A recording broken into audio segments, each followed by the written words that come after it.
On a 60-degree evening, we welcome you into Sinsheimer Stadium for another round of SLO Blues baseball. Tonight, the Blues play host to the Conejo Oaks in Game 1 of a two-game series. Tonight is a return to CCL play for the Blues after nearly a week off from league games. SLO played the Humboldt Crabs in an exhibition series this past weekend, dropping 2 of the 3 games. With a 3-5 CCL record, the Blues now turn their refreshed attention to the Conejo Oaks. The last time SLO met Conejo, the Oaks walked them off to remain undefeated. Since that moment, though, Conejo has fallen off the edge. The Oaks have lost their last 7 games and now sit tied with the Blues for 4th place in the CCL South. The Blues can't take the Oaks lightly, though. Conejo has won 8 of the last 9 matchups between these two teams. With birthday boy Lucas Alanese on the mound, the Blues feel good about their chances in Game 1 of this matchup. Can the Blues keep the Oaks on the skid, or will Conejo continue their dominance here in San Luis Obispo? Find out next as we ready for first pitch on the SLO Blues streaming network. As we welcome you into the broadcast booth. Hello, everyone. I'm Jack Smith. Nate Mills will join me in the 4th inning, but for now, it's the Blues and the Oaks, a series that has not gone so well for San Luis Obispo as of late, but they may be catching a break with the losing skid that Conejo is on at the moment. 7 straight losses for the Oaks. They're reeling as they come in to this road matchup where they are 1-4 on the road this season, and as we know, Sinsheimer Stadium, a tough place to play, so the Blues may be catching a break against a team that has plagued them the last 2 summers. We're going to take a quick break, and we'll be right back here with first pitch and national anthem on the way on the SLO Blues streaming network.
Sings our national anthem. Melissa?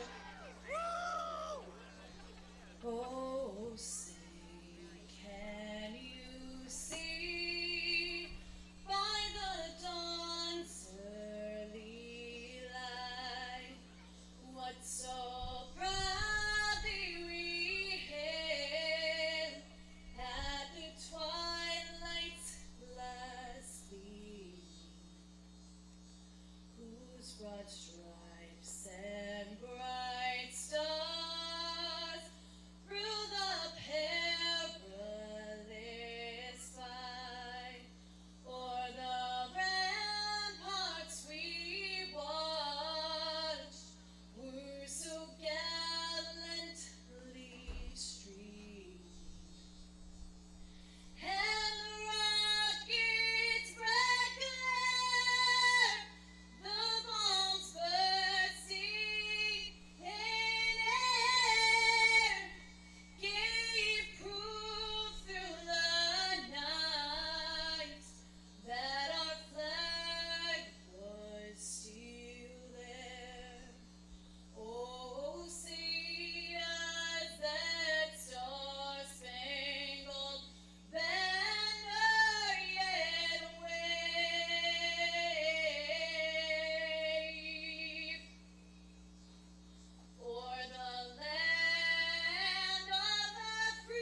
A gorgeous national anthem from Melissa Rodman, maybe one of the best that we've had this year at Sinsheimer Stadium, and that kicks us off for baseball here in Game 1 of 2 at Sinsheimer Stadium in this two-game series. Let's introduce you to the starting lineup for the visiting Conejo Oaks. Leading things off is the center fielder Austin Carrillo from Biola. Brady Francisco, the catcher from GCU, hits second. Jack Costello, three-hitter. Right fielder from USD, that's the University of San Diego.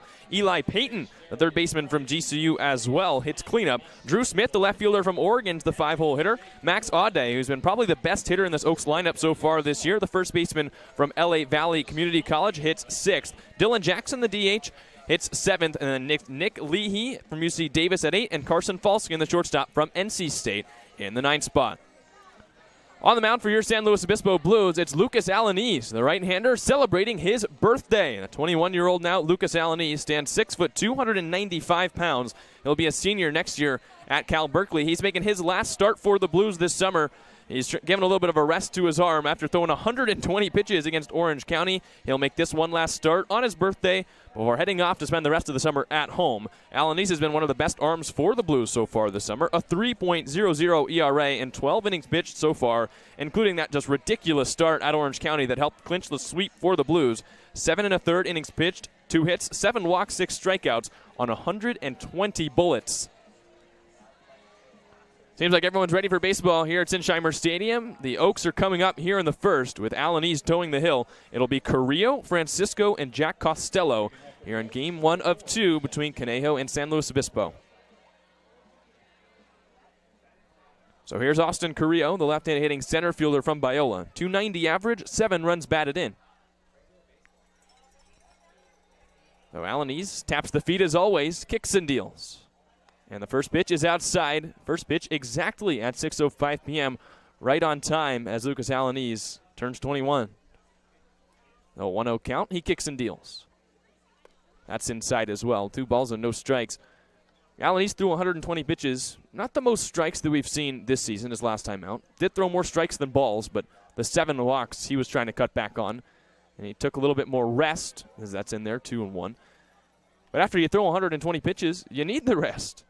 And now he's got a 2-1 count on the leadoff hitter for the Oaks. Trying to snap the 7-game losing streak is Conejo. 2-1. Swing and a foul straight back. 2 balls and 2 strikes. Carrillo from Biola. This past season there, at a 119 average, 6 runs batted in on 1 home run. 2-2 the count. Alanese taps off the first base side. He kicks and deals. And that's rolled on the ground to second. Darius Price gives ground into the outfield grass. He slings it across to Massiangelo for the out. Here's the defense put out there by the San Luis Obispo Blues. It's Rulli, Burns, and Constantine in the outfield from left to right. Right side of the infield, as you just saw, Price and Massiangelo. O'Hare is at short. Hardy is at third. As Trimble DHs, Jake Bold is behind the plate. So the batter now will be Brady Francisco, the catcher from GCU. And he takes a first pitch ball. 1 ball and no strikes.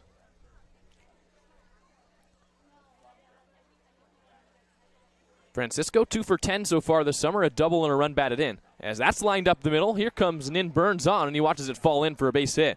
So Francisco is the first base runner for Conejo, and they've got someone at first with 1 out. That's Francisco's 3rd hit. And coming into this, he had a single and a double and 10 plate appearances. Now add another single to that list. Trying to raise that average up near 300. Here's Jack Costello, the right fielder from the University of San Diego. 120 average with a triple and 3 runs batted in. Alanese only gave up the 2 hits against Orange County. Of course, the 7 walks count just the same, but there's a rope down the left field line. Out of play. But Alanese was hard to hit for the Riptide, and the Blues ended up sweeping that 2-game series to knock the Riptide from their undefeated start. That's the first place Orange County Riptide still, but the Blues are able to win both those games, trying to get back in their winning ways in CCL play. 0-1. Costello swings and misses. Beautiful breaking ball. It's no balls and 2 strikes.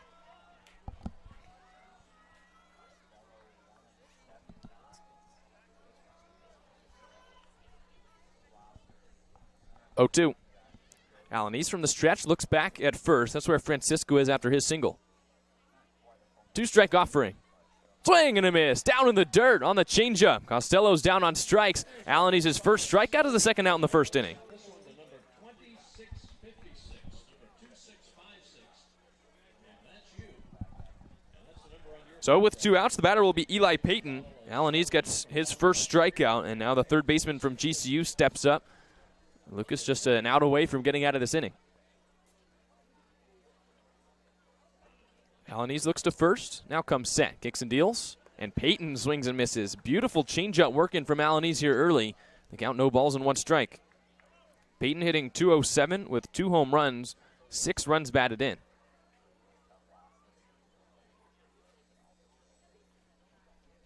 Long hold, the 0-1.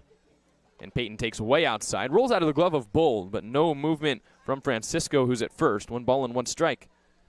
Second series versus the Oaks this summer for the Blues. They were swept in 2 games in that first series, including the walk-off loss in Game 2. But now it's the first repeat series where the Blues are playing a team for a second time, here this time at home. 1-1, popped up. Left side of the infield. Out goes O'Hara, the shortstop. He camps under it in shallow left and makes the catch. Alanis with a scoreless first as we head bottom 1. It's 0-0 here on the SLO Blues streaming network.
The Blues are coming up here in the bottom of the first. Here's the lineup they'll be sending out. It's led off, as always, by Nin Burns, the center fielder from Cal Poly Pomona. Jacob Ruley from CSU Bakersfield plays left and hits second. Theo Hardy, the third baseman from San Jose State, hits third. In the DH spot and cleaning up, it's Justin Trimble from UCSB. Cam Constantine gets his second appearance for the Blues, playing right field from Texas. He bats fifth. Matt Massiangelo plays first and hits sixth from CSU Bakersfield. Jake Bolt, the Princeton backstop, catches and hits seventh. In the eighth spot, it's Cade O'Hara from Texas. He plays short. And Darius Price, the second baseman from Cal Poly Pomona, is in the ninth spot. On the mound for the Conejo Oaks, it's Cody Carson. The right-hander has thrown 7 innings so far, scoreless for the Conejo Oaks so far this summer. 0 ERA, 6 foot, 170-pound right-hander from Moore Park Community College. So Lucas Alanis worked a scoreless top of the first inning, and now the Blues come up for the first time on offense. It's Burns to lead things off with a .286 average. No runs batted in, surprisingly, for Burns in league play, as he missed the entirety of the road trip. This is his first chance in league play since that last game against Santa Barbara. And he bends back out of the way of that one. Inside, 1 ball and no strikes.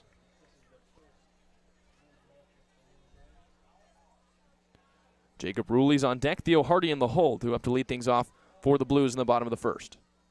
Carson from the stretch, third base side of the rubber. He deals. And Burns takes high again, 2 balls and no strikes. So Cody Carson, no earned runs so far through his 7 innings for the Oaks. He has 5 strikeouts in that time as well. this past year at Moore Park Community College, a 7.02 ERA in 41 innings. 2-0. Burns takes inside again. It's 3 balls and no strikes. And then Burns, a guy who he will walk. 5 walks so far in league play, and when you walk him, as we mentioned, it's almost like giving up a double. 5 stolen bases so far in league, nearly 10 on the whole summer. 3-0. On the outside corner, but a little off, I guess. Tough call behind the plate, and then Burns has a 4-pitch walk. We were talking last game, Nate Mills and I, about when you're a strike thrower, you tend to get those calls on the corners, and when you're starting off the game and you've already thrown 3 balls, sometimes the umpire is not willing to give you that strike when you really need one. And that seemed to be the case there on that breaking ball from Carson. So leadoff walk for Nin Burns, and here's Jacob Ruley. Ruley at 286 average so far this summer. Left fielder, also has 2 runs batted in league play. Burns with a big lead at first. Carson glances back there, now brings it home, and misses way high with that breaking ball. 1 ball and no strikes. So 5 straight balls from Carson to start this game. As the Blues, who are 3-5 in league play, looking to get back in the win column and move above Conejo into sole possession of 4th place in the CCL South.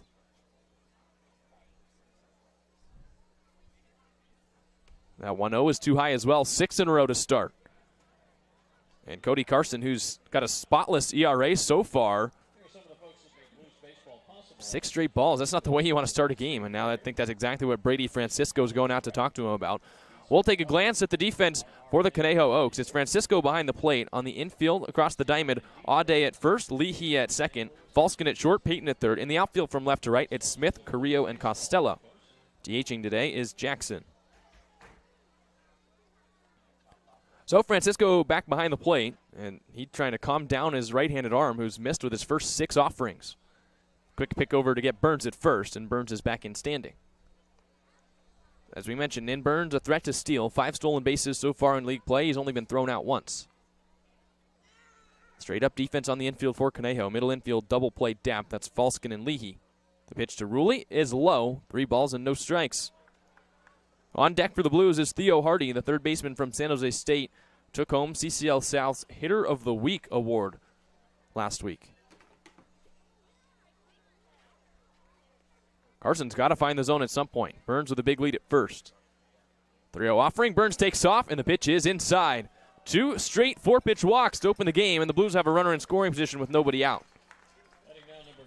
And not even the hardest takes for the Blues. Carson, every fastball he's thrown is missed inside. And that is just not the start you want if you're Cody Carson. 2 straight base runners that haven't even had to bring the bat off their shoulder. And here's the guy you don't want to face. Theo Hardy's hitting .429 so far this summer. A double, 3 runs batted in from the infielder from San Jose State. We've seen him at short. We've seen him at second. Today he plays third. And now you've got double speed for the Blues on the base pass. It's Nin Burns at second, Jacob Ruley at first. Burns takes off for third, and he is out. Ruley to second. He takes the bag. Nin Burns tried to steal before Carson even had his sign, and he was just barely thrown out at third. So after 2 free passes from Carson, the Blues give him a free out. And Carson hasn't even thrown a strike yet. I don't know about that decision from Nin Burns to go, but he's trying to put himself at third with nobody out, and said he's thrown out, so Carson gets the first out of this game. Didn't have to throw a pitch. Ruley fakes to third, and that pitch is outside. 9 in a row out of the zone to open the game. Burns, we know he's fast, and we know he's hard to throw out, but if you steal that early in a count for a guy that hasn't been able to throw strikes, you're almost doing him a favor. And now it's 1 out, runner at second. 1-0 count on Theo Hardy. Carson delivers, and Hardy takes off his foot. Went back to the backstop, and Ruley thought about taking third, but instead it's another free 90 as Hardy gets first base on the hit by pitch. 3 straight free 90s to open the game. Carson has thrown 10 pitches. Not one of them has been a strike. So now it's Ruley at second, Hardy at first. Here's Justin Trimble, the DH from UCSB. If you're Justin Trimble and you're hunting 1 pitch right now, and that's a fastball right down the middle. The craziest thing about this inning, too, with Burns getting thrown out, Carson can throw one pitch and get out of this frame. If he gets Trimble to roll over and the Oaks can turn a double play, the inning's over. It'll be a big breath of fresh air for the Oaks and their right-hander Cody Carson. From the stretch, he sets at the belt. Now he deals. The pitch is way high. 1 ball and no strikes. How about 11 straight balls to open the game? And the count 1-0 on Justin Trimble. Trimble's 0 for 4 in league play. Just 1 game, but had a home run this week in non-league play to help the Blues grab a win.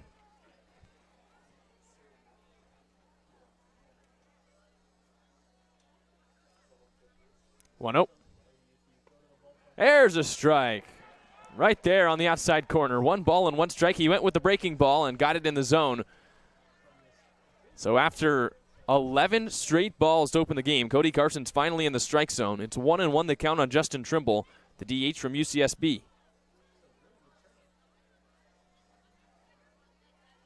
1-1 the count. Ruley at second, Hardy at first. Carson comes home. Ruley and Hardy both take off. Trimble swings and misses. It's a double steal for the Blues as the count moves to 1-2. So Ruley gets a stolen base. Hardy as well right behind him. And so the Blues have set themselves up. 2 runners in scoring position, but 2 strikes on Justin Trimble. He'll now try and bring him in, hit something up the middle, maybe to the right side, and get the Blues on the board here first. Big strikeout spot for Cody Carson if he can get one. 1-2. Trimble takes outside. 2 balls and 2 strikes. Justin Trimble from UCSB. 3 of his 6 hits at the collegiate level have been home runs. And he had a home run for his first hit as a Blue in the 8th inning in Game 1 against Humboldt. As Ruley looks like needs to tie his shoe down the third base line. He's back up, back on the bag, putting on that oven mitt that is the sliding guard. Ruley's got all kinds of swag. The neon green arm sleeve, the oven mitt, batting gloves in the back pocket, and he's ready. So is Trimble for this 2-2. Carson delivers, and Trimble takes low. 3 balls and 2 strikes.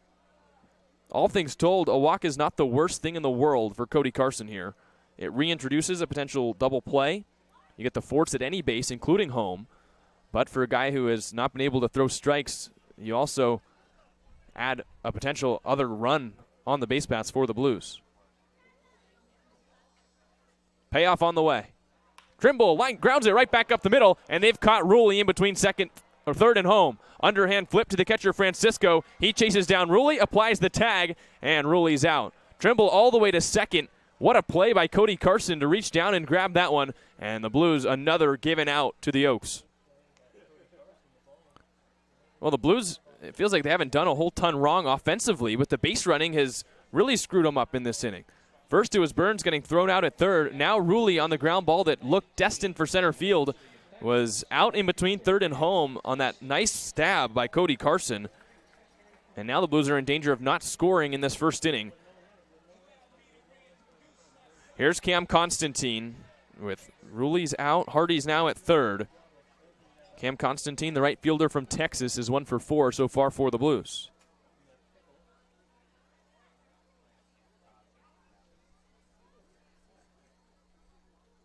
Long hold the 0-0.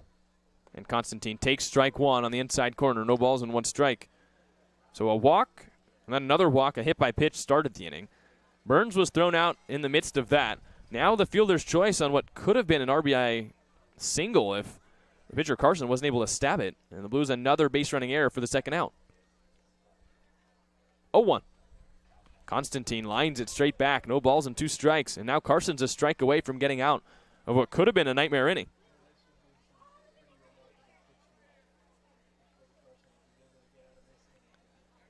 Carson has not given up a run this summer. Trying to keep that streak going here in the first against the Blues. No balls, 2 strikes, 2 outs, 2 runners on for San Luis Obispo here in the first.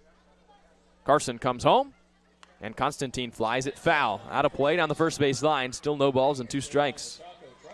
Cam Constantine, hailing from McKinney, Texas, has been at Texas for 3 years. Lost the first 2 to COVID-19 and injury. Got 20 at-bats this past year for the Longhorns. 4 hits in the 20 at-bats. 1 a double, 1 a homer He knocked in 2 runs.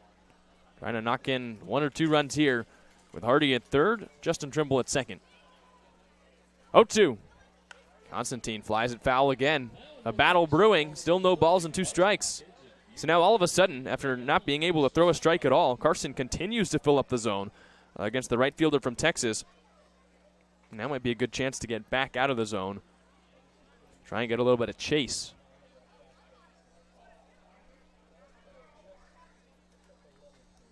Still 0-2. 2 runners on for the Blues, 2 outs. The pitch is upstairs. 1 ball and 2 strikes. Hardy's getting a sizable lead at third. You're taught to get a secondary where you start to run a little bit towards home, but he's got to walk a back pick from Francisco, the catcher. If Francisco was looking, might have been able to gun out Hardy, getting back to third on that last pitch. So 1-2 the count. Constantine trying to reach for Massiangelo, who's on deck. 1-2 on the way. Constantine takes in the dirt. Hardy, big lead, a fake back pick, a no throw, 2 balls and 2 strikes. Cam Constantine working a nice at-bat here in his first league game at Sinsheimer Stadium. It's 2 balls, 2 strikes the count on the 6-foot, 200-pound catcher/outfielder for the Blues. Right on right matchup. 2 runners on, 2 outs. Deuces are wild, a 2-2 count. Carson strides and shoots, and Constantine lines it straight back. Another foul ball. It's still 2-2 as Constantine won't go down. It was 1 for 4 in his debut. Had a hit, a run batted in, struck out twice. That was out in Pasadena against the Saints.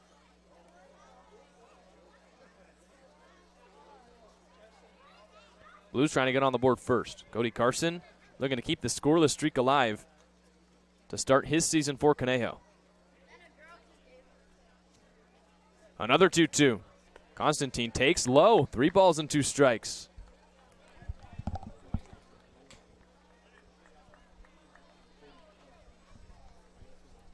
So 8 pitches now in the at-bat. This next one will be the 9th.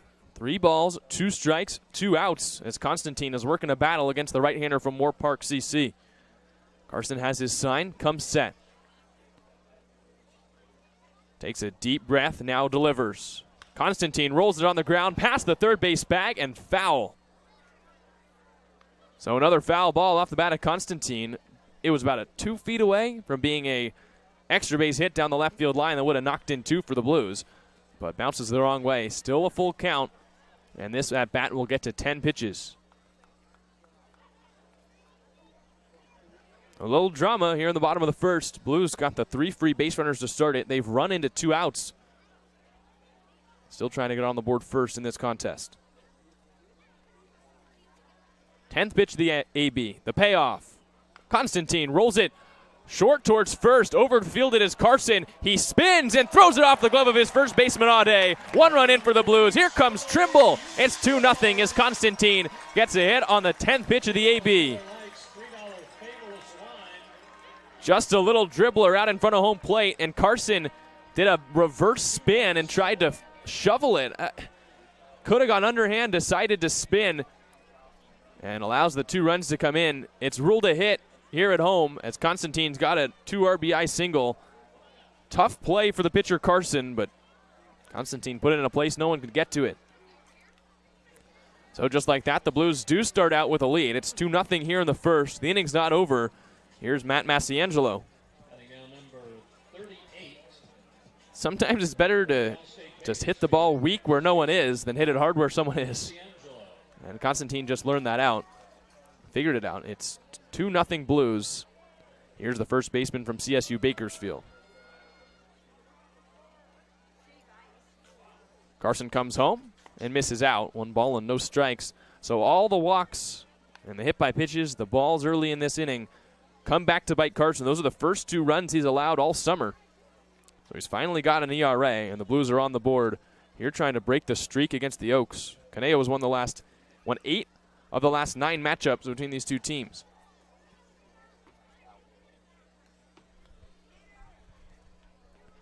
Massiangelo 1 for 6 for the Blues so far, and he takes outside 2 balls and no strikes. Massiangelo led CSU Bakersfield in batting average this past year. Wasn't a technically qualified hitter, but in 20 at-bats had 8 hits, also 4 runs batted in. A two-way player for the Roadrunners, and we haven't seen him pitch yet for the Blues. We've seen him warm up a couple times. He will be two ways for the Blues as well. 2-0.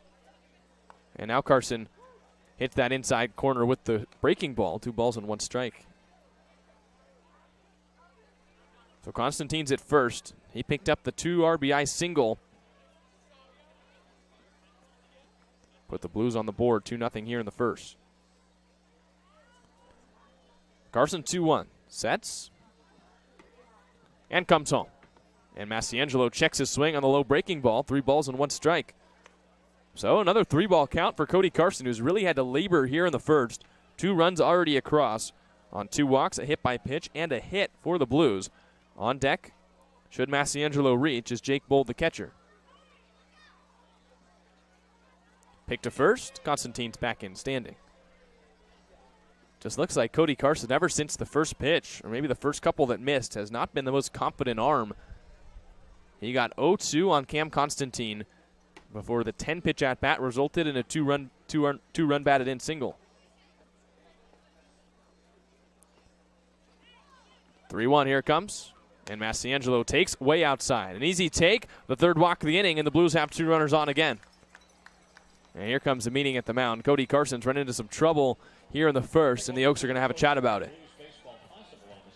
So Massiangelo walks. Constantine's up to second. Jake Bold will be the batter for the Blues. 2 for 9 in league play so far. Also has a double. And for the Oaks, this is just one in a long line of frustrating games, and it's only here in the first. 3 of the 7 losses that they have been by 1 run. And it has often included the Oaks blowing a late lead. Here, not even the chance so far. 2 runs already across for the Blues as Carson's been way out of the strike zone here in the first inning. And it just, for the Oaks, talking with their broadcasters, seems like they've just found every different way to lose recently. And if it turns out to be another loss for Conejo, this would just be 1 in a long line and finding a brand new way.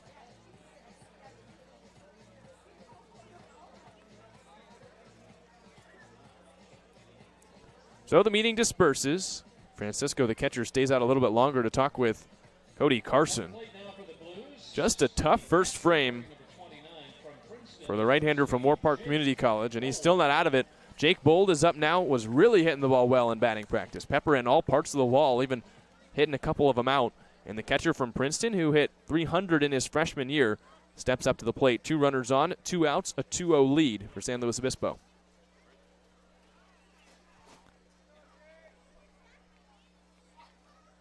First pitch to Bold is a breaking ball, a little off the inside corner. 1 ball and no strikes. Carson went to the front door and just missed by a little bit on Jake Bold. Bold, 6 foot, 190-pound right-handed hitter from La Jolla Country Day. Hit .313 as a freshman at Princeton. 1-0. Bold takes strike 1. That's a perfect pitch. The front door finally breaks across. 1 ball and 1 strike. It was the best batting average for Bold of any Princeton freshman, and he was one of just 3 Tigers to hit above 300 at all. Also added the 3 home runs, 24 runs batted in. 1-1. Bold cracks it towards short, and it bounces off the glove of Falskin. An error for the shortstop's going to allow another run to come in for the Blues. Diving into third is Massiangelo. The throw gets away, and Massiangelo puts on the brakes at third. It's 3-0 Blues on the error from Falskin. The Oaks are reeling, and it's apparent here in the first. The little dribbler for Constantine. Another walk, and Falskin boots the routine ground ball. And just like that, the Blues are up by 3. Massiangelo around to third. And at second's Jake Bold. Well, it's just indicative of how it's been going recently for Conejo. A ground ball could have gotten him out of the inning, and Falskin played it as an Olay and just bounced right off his glove into center. So here's Cade O'Hara, the shortstop from Texas. 0 for 4 with a walk so far in 1 game played through league play. Runners at second and third for the Blues.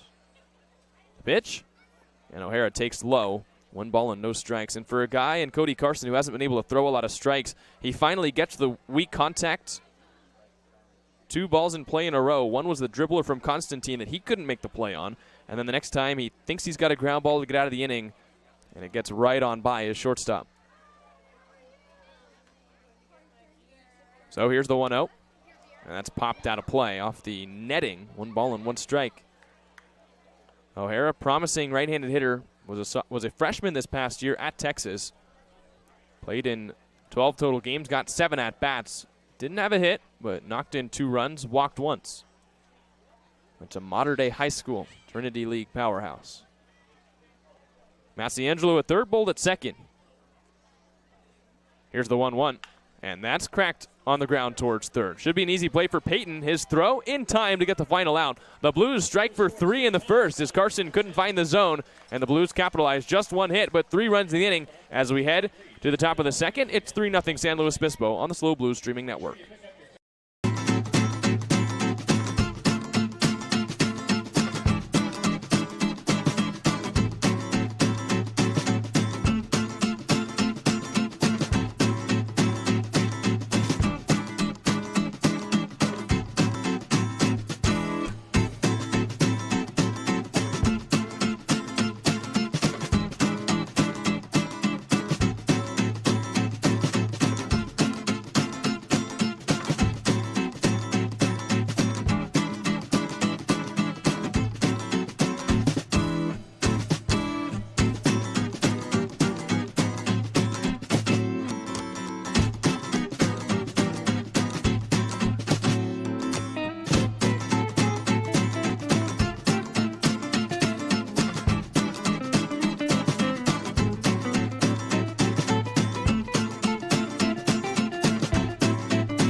We welcome you back to Sinsheimer Stadium on the SLO Blues streaming network. Blues up by 3 after 1, and as Alanese retakes the mound, he'll face Drew Smith, Max Audet, and Dylan Jackson in the Conejo order.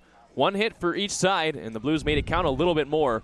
They scored 3 runs against the Oaks in the first. There's a big swing and a miss by Drew Smith, the left fielder from Oregon.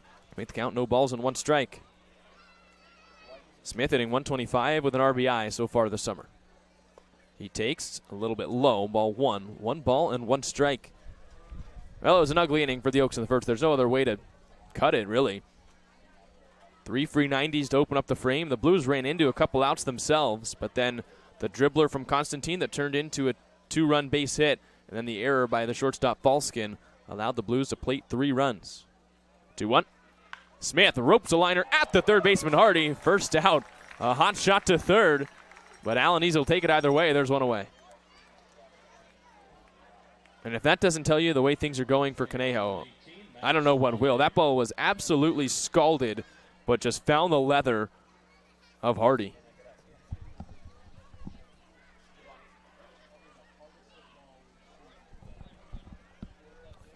So with 1 out, here's Max Audet, the first baseman.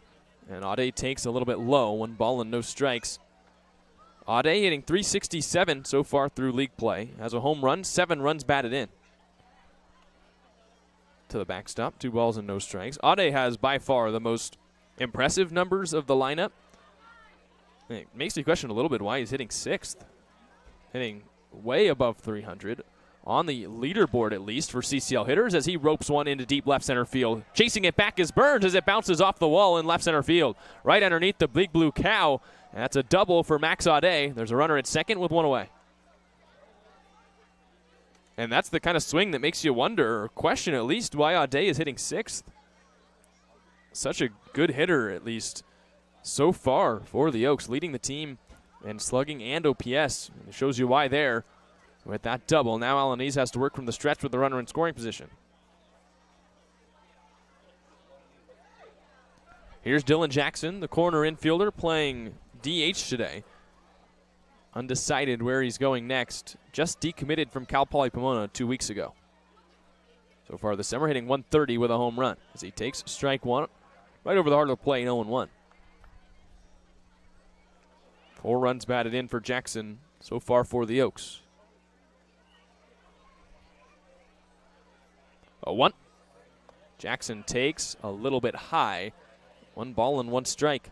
So Alanis has given up 2 hits so far in this game. That was as many as he gave up against Orange County across 120 pitches. 7 1/3 innings against the Riptide. The key there, didn't allow a run. You can work around that when you don't allow more than 2 hits, as he misses upstairs again, 2-1. Now, a 2-hitter sounds great, and it was a fantastic performance, but Alanis will tell you, a 2-hitter normally doesn't include 7 walks, and he was talking after the game, I can't believe I walked that many guys, but the Blues took the start, and they took the sweep. 1-1, and Jackson takes strike 2 on that outside corner. 2 balls and 2 strikes. So 2 hard-hit balls so far this inning, 1 an out, 1 a hit, and now a 2-ball, 2-strike count against Dylan Jackson.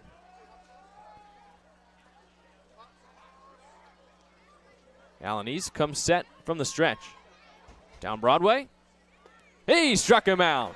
Fastball in the outside corner. Jackson flips his head around, but he's the second K for Alanis, the second out here in the second inning. Just a painted fastball, paralysis on the outside corner, and Alanis strikes him out. So Nick Leahy comes up now, still searching for his first hit on the summer. The second baseman from UC Davis is 0 for 15 with a walk, 6 strikeouts. Max Audays at second as the Oaks trying to cut the deficit. It's 3-0 Blues. And that breaking ball in there, strike 1 on the inside corner. Leahy from UC Davis this past year for the Aggies. Had 48 hits in 53 games played. 0-1. Leahy, did he go? No, he didn't. Across that outside slider. Bull didn't like the call. They count 1 ball and 1 strike. Right in that 50-50 zone. Leahy really wanted to chase out of the zone, but held back just at the last second. A 259 average for Leahy this past year at UC Davis. 3 home runs, 20 runs batted in. 1-1. And Leahy takes outside. 2 balls and 1 strike. And for a hitter like Leahy, who has hit nearly 260 or above in each of his 2 seasons at UC Davis, it's honestly surprising that he doesn't have a hit yet for the Oaks this summer, but he's still in the lineup, batting 8th, a chance to knock in a run here in the second. He swings, pops it up. The other way as Darius Price retreats into right center field. It's Cam Constantine who charges in to make the catch. Another scoreless frame for Alanis. He strands the double at second as we head to the bottom of the second. It's 3-0 Blues. Reusable steel paint, courtesy of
9-1-2 due up for the Blues in the bottom of the second, starting with Darius Price, then back to the top of the order, Nin Burns and Jacob Ruley. The Blues lead it by 3 here in the bottom of the second. First inning wasn't the biggest offensive masterclass for the Blues, but they got a couple of gifts, took advantage. Just the one hit, but 3 runs across as they lead a team that's dominated them across really the last 2 summers.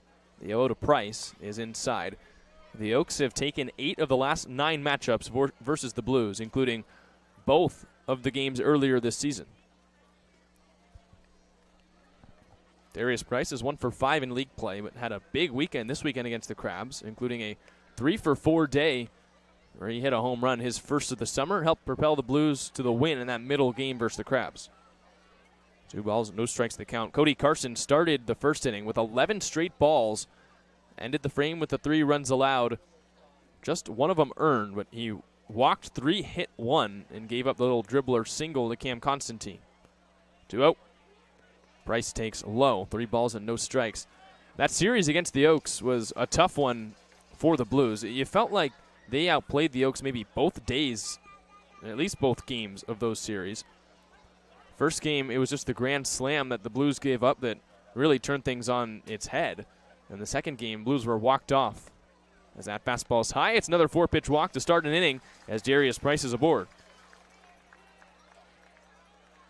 But the Blues were walked off in the 9th of that second game. After that, they went to Orange County, seemingly like a revenge, chip on their shoulder kind of a matchup. They took both those games against the Riptide. That second win against the Riptide was the last win the Blues have had in league play, and that was almost 2 weeks ago at this point. It's been just about that long for the Oaks as well, who have lost their last 7. Here's Nin Burns, walked in the first, was thrown out trying to steal third for the first out of the inning. So he just gave a gift to the Oaks as the pick goes back there to Price, and he's back in safe. Another nice crowd here at Sinsheimer Stadium watching Blues and Oaks, game 1 of this 2-game series. The Oaks, as you can see, decked out in the navy uniforms with white trim, navy hats, gray pants. Blues are in the pinstripes. Oh. As Burns takes strike 1 on the outside corner. No balls and 1 strike on that breaking ball. Burns was the leadoff hitter for Cal Poly Pomona in his sophomore season. Played in 48 of the Broncos' 52 possible games. And he's continued. He's been a bulk starter for Dean Traynor so far this summer. And every time he plays, he's right there in the leadoff spot playing center field. Another breaker, misses inside this time. 1 ball and 1 strike. Burns was an all CCAA honorable mention this past season. Hit .317, was second on the Broncos in average, slug, and OPS. Led the team in triples and walks. As there's another pick back to first, and Price is back in once again.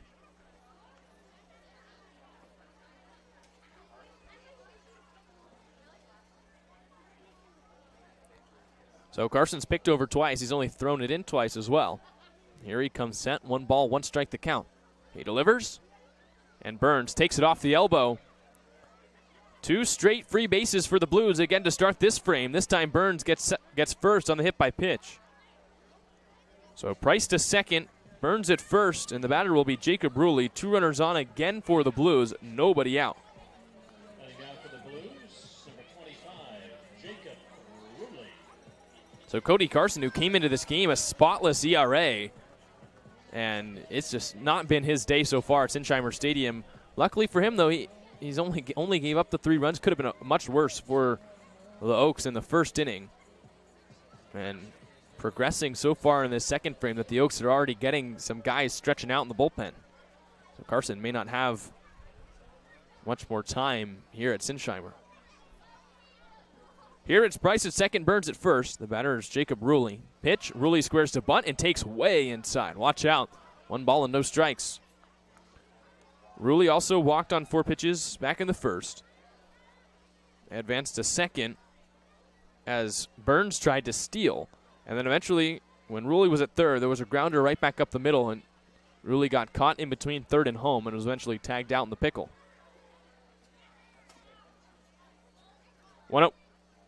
Ruley bounces it on a big chopper towards third. A tag to Burns, throw to second for the force. Ruley's back in. And it looks like Price avoided the tag attempt by the third baseman Peyton, so he's safe. A force out for the first out at second where Burns is retired. Runners at the corners with one out for the Blues. Payton had to wait for that big chopper to come down. It looked like he thought about tagging Price, who had to move from second to third. Was unsuccessful in that attempt, and then got the force at second, but too much speed for Jacob Ruley, who beat it out at first. So now it's Price at third, Ruley at the first base bag. Here's Theo Hardy, who was hit by a pitch in the first.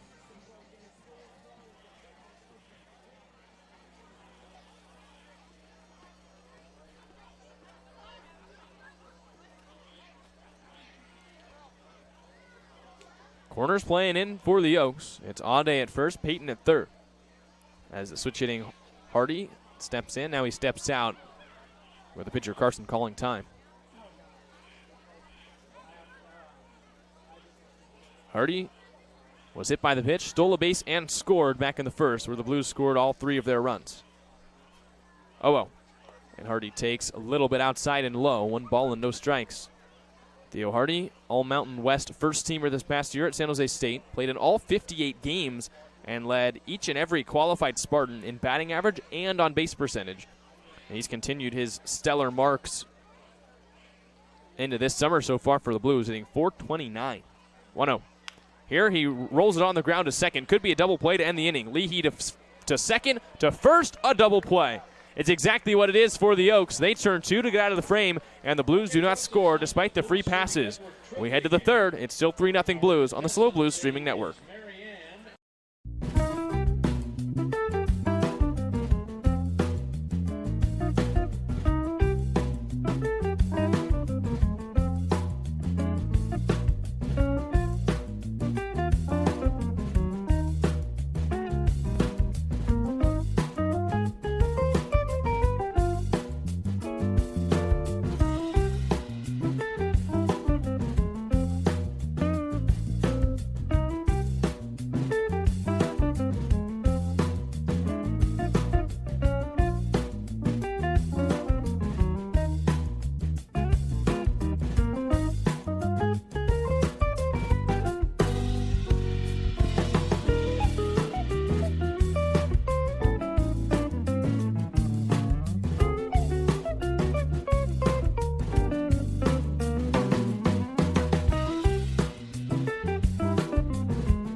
Welcome back to Sinsheimer Stadium. Blues have a 3-0 lead, and it's 9-1-2 due up for the Oaks. Starting with Carson Falskin, who takes a first pitch ball down and out. 1 ball and no strikes. Lucas Alanese toeing the rubber on his birthday. The new 21-year-old for the Blues has a 1-0 count. He deals and spots up on the inside corner. 1 ball and 1 strike. Alanese, it's his birthday. It's also his last start, so a happy memory and a sad memory for all of his Blues teammates. There's the 1-1. Falskin bounces it foul past the first base bag, 1-2. I was talking with Lucas Alanese. He just said he's already thrown so much this summer, and he's heading to play at the D1 level next year at Cal, that he wants a little bit more time to rest his arm throughout the summer. But he said he is excited to throw here today on his birthday and celebrate with his friends on the team after the game. 1-2. Falskin bounces it foul again. Still 1-2 the count. Carson Falskin hitting .087 so far this summer. The shortstop from NC State made an error, a crucial one in the first, that allowed the Blues to add another run. 1-2. Here he takes a little bit low, 2 balls and 2 strikes. Falskin has knocked in 2 runs so far this summer. 5'11", 180-pound left-handed infielder. As Alanese stares in, now deals, and Falskin down on strikes. Change up in the dirt. Bold gets up, chucks it down to first in time for the out. That's the 3rd strikeout for Alanese as he completes his first time through the order. Now the top of the order coming back up with 1 out in the 3rd. Falskin down on strikes. Here's Austin Carrillo, who grounded out to second in his first at-bat to lead off the game.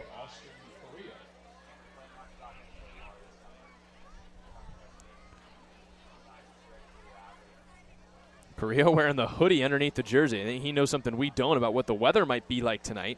As Alaniz kicks and deals. Carrillo takes a little bit in. 1 ball and no strikes. You can see the hood popping out of the back of that Navy uniform. Looks like Carrillo thinks he's playing in the Alaskan League or something. So he swings and misses here at the changeup, 1-1. Well, we talk about it every Alaniz start. You won't see a more energetic pitcher in the CCL. Taps the feet every time he gets on the hill. He's ready to throw it whenever he gets his sign, as he does here, 1-1. And Carrillo takes the changeup out. 2 balls and 1 strike. The pregame routine is the chug of the energy drink, which I would assume is what gives him the tapping feeling like that. 2-1. And Carrillo takes outside. 3 balls and 1 strike. But he makes it work. He said he started doing it a couple years ago, right as he was entering the collegiate level, and it just stuck with him ever since. Man of habit, 3-1 is upstairs. It's the first walk for the Oaks, and there's a runner aboard with 1 out. It's Austin Carrillo. So 7 walks in his last start. Here's the first one today, and now a base runner on. Here's Brady Francisco, who had a single back in the first. Through the 2 innings, the Oaks had more hits than the Blues. 2 for the Oaks, just 1 for San Luis Obispo, but the 3-0 difference on the scoreboard is what really matters. Francisco had 1 of those hits. Picked up a single. Oh, well, Carrillo takes off. Here's the throw down from Bold. It is on the money. Tagged by Price in time. Bold guns out a runner, and there's 2 away. Carrillo was running first pitch. It was outside, and Bold just unleashed an absolutely wicked throw. Props on the tag, too, by Price, who had to dig it out of the dirt, and they still had plenty of time to get Carrillo as Bold gunned him down by a mile. 1-0 is outside as well. 2 balls and no strikes. Don't run on Jake Bold. And Bold had a fun day before the game today. Mic'd up by Nate Mills, running our social media here for the Blues, so took him through some mic'd up BP, catching Lucas Alaniz's bullpen. And here he's got a runner thrown out in the 3rd. 2-0. That is a little bit low. 3 balls and no strikes. So Carrillo got the walk, wanted to steal to put himself in scoring position, and Jake Bold said no. So now 2 outs, 3 ball, no strike count on Francisco. Alaniz delivers, and Francisco takes wide. It's a 4-pitch walk for the catcher, and a runner right back on first.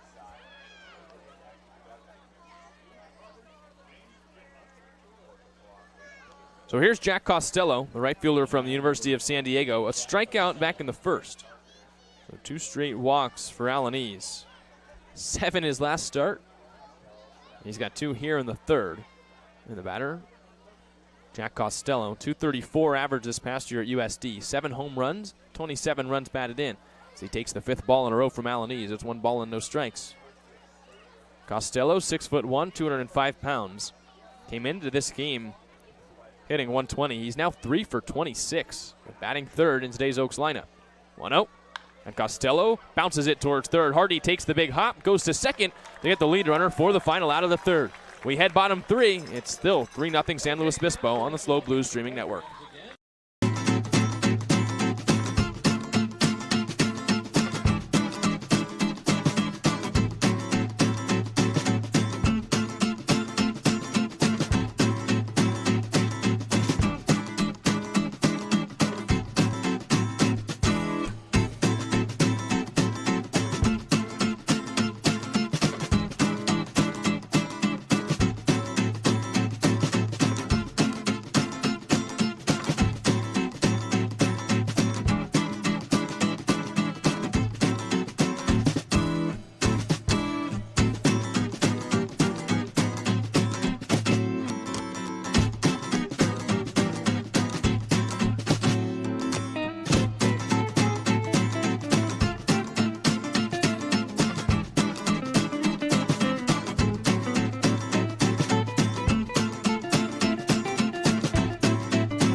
Home half of the third here at Sinsheimer Stadium. Blues are coming back up with their 3-0 lead. The batter will be the left-handed hitter Justin Trimble. He's followed up by Constantine and Massiangelo. 3 big hitters for the Blues here in the inning against Cody Carson, who's struggled through 2 frames, but just the 3 runs allowed, just one of them earned as well, as he deals to Trimble, who takes outside. Trimble hit a rocket up the middle in the first, and Carson just reached down and speared it. Eventually got Ruley out in between third and home, but Trimble was maybe an inch away from having an RBI or 2 RBI base hit. 1-0. Here he checks his swing on the breaking ball. Did he go around? No. 2 balls and no strikes. Trimble from UCSB has had his best production for the Blues so far in non-league games, where he hit his first homer of the year in that first game against the Crabs. A 3-run bomb that made it a 1-run game in the 8th. The Blues would go on to lose. 2-0. He takes way upstairs. 3 balls and no strikes. Each of the first 2 innings here for Cody Carson have started with walks. He has walked 4 already in this game, hit 2 batters, 6 free 90 to the first 2 frames. It's a big reason why the Blues only have 1 hit, but they have 3 runs. 3-0 on the way as Trimble takes strike 1. That fastball is there on the inside corner. Trimble's in his second stint with the Blues. Played coming out of high school, where he went to Arroyo Grande High School. Steve Tolley, his head coach in high school, was coaching on the Blues staff, and he eventually played there out of high school before going to UCSB. 3-1 as he bounces this one foul. And Trimble was telling me that Steve Tolley ran into his mom in a coffee shop, and that's how he ended up on the Blues here for the second time. It's been a handful of years, but he's back, as Tolley was telling his mom, boy, it'd be nice to have Justin play for the Blues this summer. And, of course, his mom agreed, because that means he gets to stay at home. And that's how it ended up working out for Justin Trimble and the Blues this summer. Payoff, and Trimble takes outside. It's another walk to start an inning. There's a runner at first with nobody out. It's Justin Trimble. But it makes sense. Any mom would be like, yes, please. Let's let Justin come home and stay in our house this summer. I'll cook him food, and it'll be the best summer. And for Justin, it worked out, too. A chance to play in his hometown, play for the Blues for the second time, and he's been rewarded. He's been in Dean Trainer's lineup a handful of times since joining the Blues recently. Here's Cam Constantine, who picked up a pair of RBI in the first inning with a little dribbler single. That's still the lone Blues hit on the day. 0-0. Breaking ball is on the inside corner. Strike 1 called. Constantine from Texas, as we talked about earlier, just 20 at-bats this past year. Went to McKinney North High School and was ranked as the 9th best catcher in the state of Texas, coming out by perfect game. There's a pick to first, and Trimble's back in.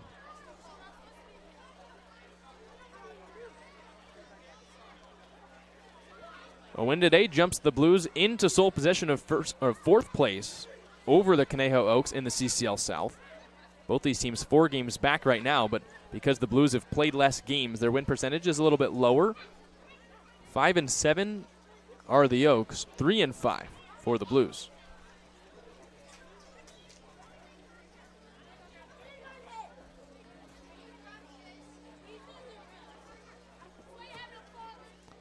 No balls, 2 strikes on Cam Constantine. It's Carson looking for his first K. He deals, and Constantine flies it foul over the Blues dugout.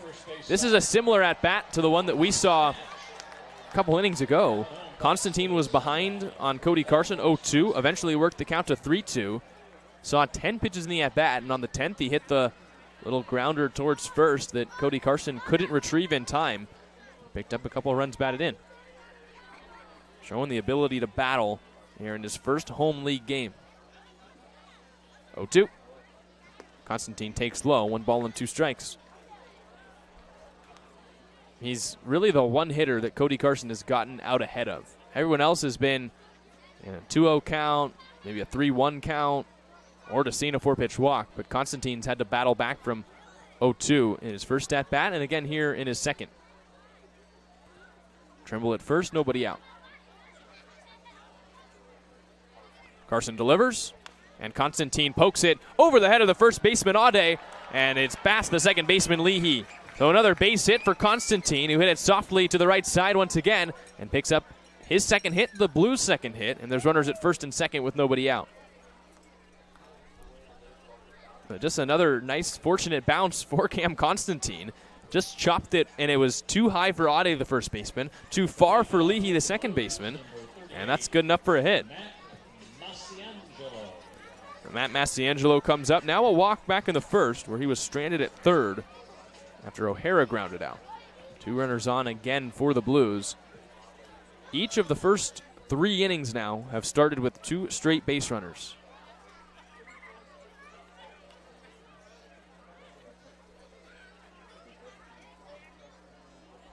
Oh, to Massiangelo, and Massiangelo fouls it straight back.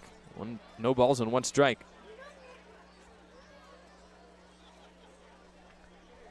Massiangelo from CSU Bakersfield got there by way of Chandler Gilbert Community College, which when he played there was the 2nd-ranked junior college in the country.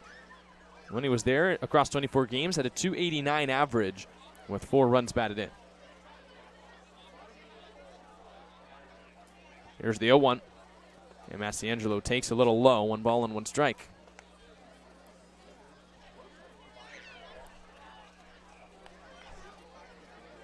When he went to Chandler Gilbert Community College, he was staying in state, was first team All-Arizona at Seton Catholic High School. That's in Chandler, Arizona, so right around home. His senior year, .385 average across 102 plate appearances. 1-1. He takes high with the curveball, 2 balls and 1 strike. In those 102 plate appearances, 10 doubles, 16 runs batted in, 30 hits, 32 runs scored. He also walked a total of 24 times, so no one in the state wanted to throw to Matt Massiangelo.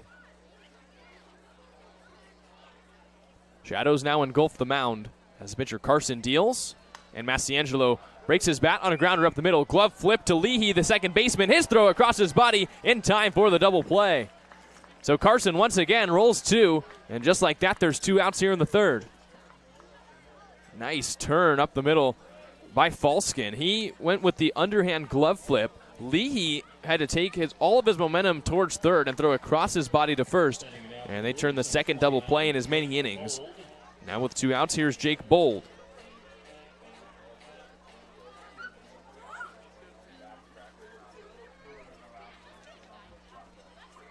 Oh, to Bold.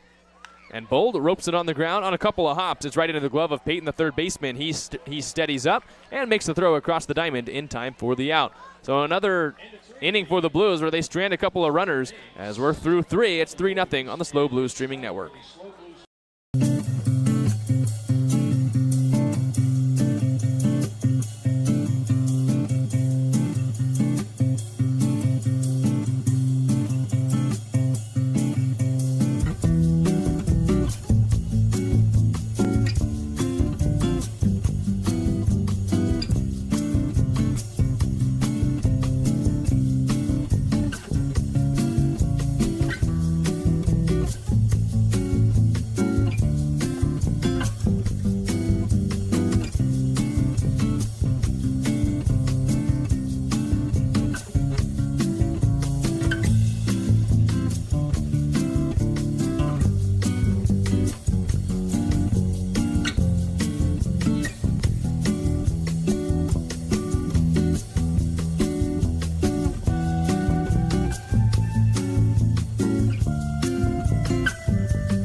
We welcome you back to Sinsheimer Stadium. I'm joined by Nate Mills as the Blues lead it by 3 here in the top of the 4th. It's 4-5-6 due up for the Oaks. Peyton, Smith, and Audet as a big swing and a miss by Eli Peyton. Nate, the Blues lead it by a score of 3-0, a team that's dominated them over the past couple summers. What did you see in the dugout during the first couple frames of this one? If I were to describe the dugout in one word, it would be focus, Jack. I think everyone tonight was super focused heading into this game, and as we've gotten further and further on, the chirps have started to increase, which is good, as we've learned that this is a team that tends to play better when there's a little bit more adrenaline and some chirps happening. And, you know, if that works for them, that works for them. So it seems to be working so far. You know, they're holding the Oaks to a goose egg, and they got 3 runs on the board. So I think this team is focused today. 1-2 the count on Peyton. Alanis from the windup. Strides and shoots. And he hit him. Breaking ball and a huge bat flip towards the dugout. That one just landed as Peyton going with the bat flip, down by 3 on a hit by pitch. He's at first. That's a bat flip to accommodate the pain. No, but yeah. you throw it that high because it hurts so bad. You got to take it out on the bat. It's not a good spot. It's like that patella area on the knee. He might have a tough time convincing Alanis that's why he flipped it so high. As Alanis a guy that doesn't like to be messed with on the hill. 0-0. And that's a first pitch ball down low to Drew Smith, the left fielder. But a base runner here for the Oaks as Peyton is aboard for the first time. Drew Smith lined out right at the third baseman Hardy on a rocket shot back in the second inning. 1-0. That breaking ball inside again. 2 balls and no strikes. Alanis looking good tonight. His stuff's working. The fastball's going. Slider's going as well. He keeps trying to hit that lower half of the strike zone. He just can't seem to get that call. We've seen it in this at-bat on the first pitch. So he's still searching for hitting that spot. Trying to find the zone. The 2-0 is way high and outside. 3 balls and no strikes. And Alanis, a guy who coming off now like 2 weeks ago, throwing 120 pitches and 7 walks across 7 1/3 2-hit frames. He's already walked 2 today, trying to avoid bringing the tying run to the plate. Big swing and a miss, and Drew Smith might have helped him out there. 3 balls and 1 strike. That pitch was certainly out of the zone. Yeah, Drew Smith went after it, and that's what Alanis wanted, especially on a 3-0 count going after that one. 3-1. Smith taps it off his own foot. 3 balls and 2 strikes. But what you were talking about with the dugout, you know, the Blues had the refreshing weekend, a series they didn't have to worry too much about against the Humboldt Crabs. It was just a little bit more for fun, rested up some arms, and now I think you're right. They come in with that more laser-focused approach now that league play is resumed for them. 3 balls, 2 strikes. Peyton has his lead. He takes off, and Smith fists a little pop-up towards the dugout for the Oaks, and it's just foul out of play near the bullpen. Still 3-2. Might have been a chance for a double play for San Luis Obispo with how far Eli Peyton was to second. That bat, unfortunately for the Oaks, does not die a hero. That one's going to go in the bin a little later. So now a new piece of lumber for Drew Smith, the left fielder from Oregon. Came into this game hitting 125 with a run batted in. On deck is Max Audet, who's been unequivocally the best hitter so far this summer for the Oaks. Still 3-2. We'll see if Peyton takes off again. He doesn't. And the pitch on the outside corner, strike 3 call. Drew Smith down on strikes. That's the 4th K for Alanis and the first out here in the 4th. Well, Alanis having trouble locating the slider where he wants it, but that fastball certainly is there. He gets it right in the outer black on Smith. Catches him looking. Here's number 19, Max Audet for the Oaks. So now with an out, here's Max Audet. Came into this game hitting .367 with a home run, 7 runs batted in. Added a double back in the second, and he takes outside there, 1-0. Alanis is going with the kind of the opposite approach. He's going sliders on the inside corner, sinkers on the outer half, and it, of course, frees up the kind of movement that he has. So there he tries to go 2-seamer out and misses low, 2 balls and no strikes. The reverse pitching approach. Yeah, the reverse pitching approach is also something we've seen in modern baseball. 2-0 the count on the first baseman from LA Valley Community College. The pitch, and Audet takes the changeup that time. That's been, I think, the most confident pitch for Alanis today, the one he's gotten the most swing and miss on for sure. And the count, 2 balls and 1 strike. Obligatory shadow conversation. Shadows cover the mound. Not home plate yet. Ball will be changing lighting. The 2-1 rolled on the ground towards second. Price has it bounce off his body and into right field. Taking the turn towards second is Eli Payton. He stops and makes the way back to the second base bag. It's an error for Darius Price, and there's 2 runners aboard. Yeah, this is a chopper heading over to second base, and Price kicking himself on that one. It's a ball you got to get in front of a little more. It looks like the left side of his body was pointed towards like he was going to go right to first base. He had predetermined where he was going to go. Ground ball eats him up.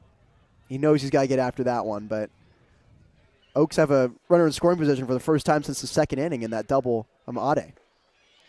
There's a strike on the outside corner to Dylan Jackson. What might have happened to Price is, of course, you see a ball hit at you, a chance to turn to double play. So off the bat, he's thinking, I'm going to second. Realizes not hit quite hard enough, so then has to change to first. And as he was making that decision, the ball kind of got there on him. As here's the 0-1, and Jackson takes outside. And at that point, if you don't have your glove ready, it could be an error. Yeah, that's exactly right. You got to be decisive where you're going to go. Can't switch it up in the middle of the ball coming towards you, and that's what happened there. Couldn't body it up. So now the tying run at the plate. It's Dylan Jackson who struck out looking back in the second. Pitch from Alanese is off the inside corner. 2 balls and 1 strike.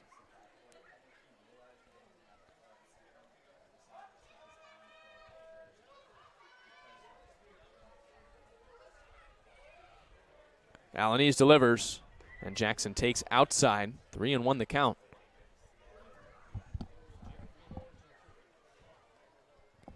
It's that slider alluded to earlier with the trouble locating. We saw him yank it right there. 2 balls, 2 strikes the count. Alanese looking for another K here in this situation. He comes home, and Jackson takes the breaking ball inside, full count. Not a chance, or not a situation you want to walk a guy. A walk would load the bases for Nick Leahy, who stands on deck. Payton's at second. Ade is at first. Alanese in the shadows, comes home, and strikes him out. He got him with the fastball in the outside corner. That's the 5th strikeout for Alanese, and there's 2 outs here in the 4th. There it is again, that outer black with the fastball. Another one bites the dust in that same exact spot this time as Jackson. Jackson struck out looking in both of his at-bats, and that was the exact same pitch as last time, and the same pitch that Alanese got Drew Smith on in this inning. So now it's all up to Nick Leahy. Second baseman from UC Davis still looking for his first hit so far this summer. He's 0 for 16. And he swings at the first pitch, flies it to right. This should end the inning as Constantine ranges back right in front of the track. He bodies up and makes the catch. Another scoreless inning for Alanese. He's through 4 without allowing a run as we head to the bottom of the 4th. It's 3-0 Blues on the SLO Blues streaming network.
Kate O'Hara due to lead things off for the Blues. Here in the fourth inning, it's O'Hara, Price, and Burns as the Blues have a 3-0 lead over the Conejo Oaks. O'Hara, who grounded out to third in his first at-bat, takes the plate against Cody Carson, who stays out there. He's only allowed 2 hits, but 3 runs due to 4 walks, 2 hit by pitches. Here's his 0-0, and O'Hara takes a strike. So Carson a little bit longer of a leash, and I think the big key to that is the 2 double plays he's rolled. One in the fourth. He also got another in the second. Those have been bailing out the Oaks so far this game. They got no one going to the bullpen, too. That's a little bit inside. 1 ball and 1 strike. We saw a little bit of stretching in the Oaks bullpen back in the first inning, and since then it's been quiet as Carson's staying out there despite the free 90s he's allowed. He's been able to shut down the Blues when it's mattered most. 1-1, and O'Hara, big swing and a miss at the top of the zone. 1 ball and 2 strikes. Carson's a guy who's been really taking his time getting the ball over the plate there. I feel like we've seen pitchers more working faster, but Carson's a guy working slower. 1-2. O'Hara down on strikes. That's the first strikeout of the day for Cody Carson. There's 1 out in the fourth. I think it also is probably a very big contrast with Lucas Alanis, who may be the fastest worker in the CCL. Yeah, we could be seeing that as well. It makes it look slower than it is, and Carson's moving substantially less than Alanis is. He's got the double feet pumping before he gets going, creating momentum. Here's Darius Price, a walk in the second. Nice series against the Humboldt Crabs, including that game in Game 2, the one that the Blues won. He went 3 for 4 with his first home run of the summer. As he takes a fastball inside here, 1 ball and no strikes, and he was launching him out in batting practice today. We were down there watching, and Price was just peppering him over the wall in left field. As Carson comes set, here's his 1-0. Price swings at the breaking ball and lifts it foul out of play. 1 ball and 1 strike. I feel like a lot of guys were getting lofty today in BP. I think they saw that the wind was just going. We were down there. I thought my shirt was going to fly off for how windy it was. Wind is still blowing out to left, something we saw all series against the Crabs. It looks like the flag's almost going to be taken off the string that it's on out in center.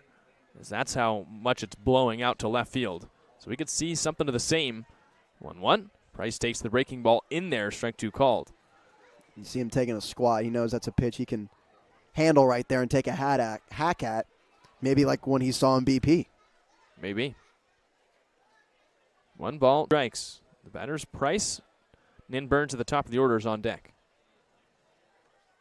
Carson comes home. That's down low. 2 balls and 2 strikes. Darius Price, a guy we knew had home run power coming in. Tied for the team lead in home runs at Cal Poly Pomona this past year. 4th on the team in slugging. And we've been able to see firsthand these last couple days just how much power he has. And it's apparent when you go down there and watch him swing it. Trying to catch a hold of one here. 2 balls, 2 strikes. The pitch is inside and they hit him. 3rd hit by pitch of the day for the Blues. And Price is aboard with 1 out. Hey, you'll take those. We got plenty of ice up over here in the press box, but they got in the dugout as well. But you'll wear those. And then Burns absolutely wore that one as he strides up to the plate. That just stood out to me. It just hit his forearm, no face, just went down there. Well, he's got a photo, or I guess it's a tattoo, but a tattoo of Floyd Mayweather. And Floyd Mayweather could take a punch, so I think conversely, then Nin Burns should be able to take a baseball to the forearm. Makes sense. Because if that one really hurt, then I think he might have to remove the Mayweather tattoo. There's a pick over to first, and back in is Darius Price. What would you do if you were hit by a pitch at this very second? Oh, it would hurt. It would hurt bad. Right now, but would you do the bat toss to Jupiter or the well, it depends deadpan? Depends how much it hurt. If I'm able to toss the bat, maybe not. I had one at bat in high school where I was a PO. I got to hit for myself 1 game because my coach said, you can do it. And pitchers are athletes too. Yeah, and I worked a good at bat my first time, drew a walk, did a bat flip, and just because I was having some fun. Felt like it, yeah. It was JV, like no one cared. And I come back in from the dugout after scoring, and my coach made me run all the way to a street down past right field and then run back. And I barely got back in time to do the next inning. And so I think I learned from that experience that you have to have the right coach to be able to do something like that. That is very true. That's a good point, actually. But I took the walk. Had a hit in that game, I think, too. There you go. 1-1 the count on Nin Burns. Here's the pitch, and Burns lifts it foul. 1 ball and 2 strikes. I know I wasn't a qualified hitter that season. I was a reliever. So I got a chance to DH though one game, but I believe I hit above 400. So if I was a qualified hitter, it would have been the highest batting average on the team.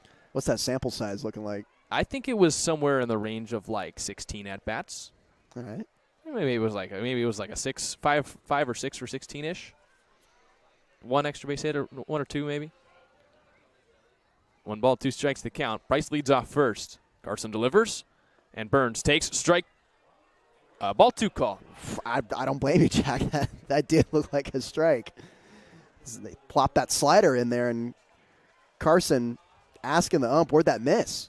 I tried to jump the gun a bit, and I wonder if Burns squatting to get out of the way of that breaking ball is what allowed him to get the ball call, because his zone shrinks up a little bit, but that looked like strike 3 all the way through. Second life for Nin Burns, who's 0 for 0 with a walk and a hit by pitch. Carson delivers. It's the same pitch, and it clips him. So right after the pitch that was a little bit too high, Nin Burns gets first on the hit by pitch. Back-to-back hit batsman, and the Blues have something brewing. Little OBP day for Nin Burns. 2 hit by pitches and a walk. 3 for 3 aboard on base today. Ruley, who has a walk of his own now, will come up. Well, there's no way to beat around it, too. That's a tough blow for Cody Carson. You think you have strike 3. You probably deserve to have strike 3. And you throw a breaking ball that in itself is not the worst pitch. But Nin Burns sees the slower pitch and says, hey, I'm not afraid to take this one off the elbow. And just does so and gets first. So now with 1 out, 2 runners on, here's Jacob Ruley, who's been hit, or who walked and hit into a fielder's choice. As he flies it to center, in comes Carrillo, still racing in. He dekes, and it drops. Throws going into third. A dive for Price. He's in. The bases are loaded. An awfully deceptive bloop. It's hit off the end of the bat into shallow center field. Thought this was maybe a catchable ball, but it kind of died in the air, and it nestled into shallow center. Now the bases are loaded for Theo Hardy. Yeah, Carrillo had me deked, too. He's got so much speed out in center, but he was playing too deep with a runner in scoring position that he just couldn't get into that. You never really see pop-ups that fall. And if it's going to happen, maybe that was just put right in the perfect spot by Jacob Ruley. That's the 3rd hit for the Blues. None of them have been hit hard whatsoever, but it's the 4 walks and now the 4 hit by pitches that have allowed the Blues to threaten for more. They're already up by 3. Here's Theo Hardy with the bases loaded and 1 out. Corners in. Hardy takes a breaking ball outside. 1 ball and no strikes. The last time Hardy was up, it was a similar situation before he grounded into an inning-ending double play in the 2nd. Went 4-6-3.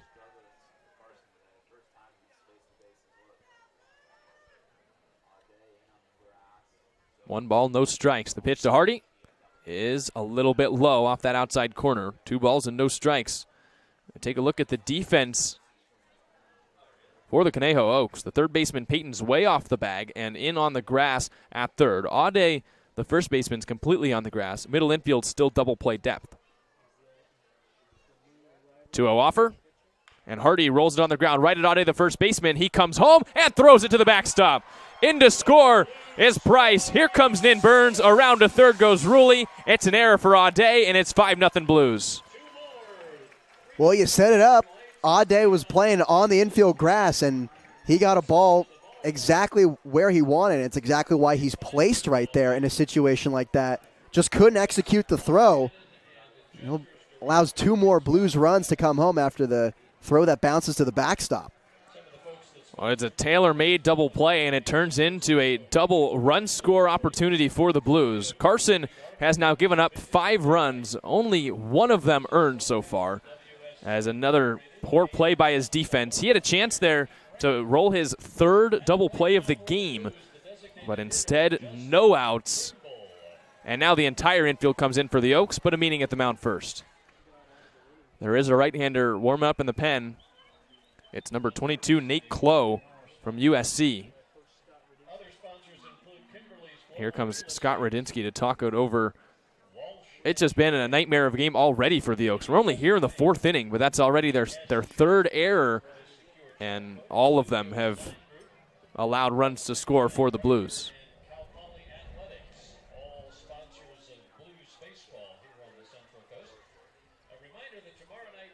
So conversation with the pitching coach.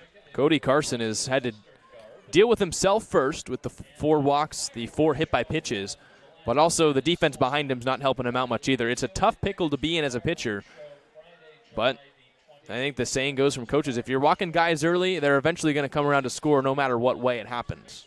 And Carson's had a pretty long leash tonight. The thing that's been redeeming him has been those double plays, and he wanted to get one right there from Ade, but the error on the throw brings in 2 more, and you're just spiraling out of control. And as a pitcher, like you said, that's extremely difficult to deal with. Just seems like nothing's going your way. Oh, the Oaks are completely selling out here early in this one. Infield's coming in with 2nd and 3rd, 1 out for the Blues. The batter's Justin Trimble, who hit into a fielder's choice in the first, walked his next time up. And here he takes ball 1 off the outside corner. 1 ball and no strikes on the breaking ball. If I were an infielder, I would not want to be standing too close to Justin Trimble. He's hit the hardest lasers of anyone this summer for the Blues. Feels like everything that comes off his bat is 100 plus. As he takes here, breaking ball inside, 1 ball and 1 strike. Can't believe that ball he hit in the first was fielded by Carson. I thought that was through for sure. I mean, you just loud crack of the bat. Count up things too that if it didn't go the Oaks way, it could be even worse. Burns getting picked off trying to steal 3rd. You have Rulli getting caught up on that grounder. This could be a whole heck of a lot worse for Conejo. 2-0 to Trimble. And Trimble unloads, flies it foul, out of play. 2 balls and 1 strike. This might be a nibble situation, too, for Carson. You already have the infield in. A walk would load the bases, get you another chance at turning a double play. You've got the righty on deck in Constantine, who, while he is 2 for 2, has hit 2 weak ground balls. Yeah, they're weak ground balls, but his at-bats. You're battling. Right. Seeing pitches, fouling off ones he didn't like. Certainly. 2-1. Trimble hits it in the gap in left center field. No one's going to get there as it bounces off of the wall. Bottom of that blue cow. 2 runs come in to score. Rulli and Hardy score. It's a 2 RBI double for Trimble, who now stops at second as the ball gets away from the 3rd baseman, Peyton. 7-0 Blues. The Santa Barbara Gaucho continuing to be a dangerous hitter. That's some pop out there into left center. He goes the opposite way. Completely catches barrel, 1 hops the wall, and he comes through clutch with that 2 RBI double. Don't let 17 get hot as Conejo's going to head out to the mound, and Carson's day might be done here. Yeah, the leash might have gotten a little bit too long. That's really the first ball that the Blues have hit ultra well that's ended up as a hit. 95 miles an hour off the bat for Justin Trimble, and the outfield was playing a little too shallow. So Carson departs. Who could have seen this coming? It's 7-0 Blues here in the 4th. New pitcher coming in. We'll step away.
new right-hander in for the Conejo Oaks. It's Nate Clough, the righty from USC. 6 foot, 177-pounder from Federal Way, Washington. What do you have on the Oak? He's a fellow Trojan, just like you. He played both ways at SC through 4.2 scoreless innings last year, 33.2 innings across his first 2 years, and 104 career at-bats. He was the top-ranked player coming out of Washington, according to Perfect Game, when he was heading to USC initially.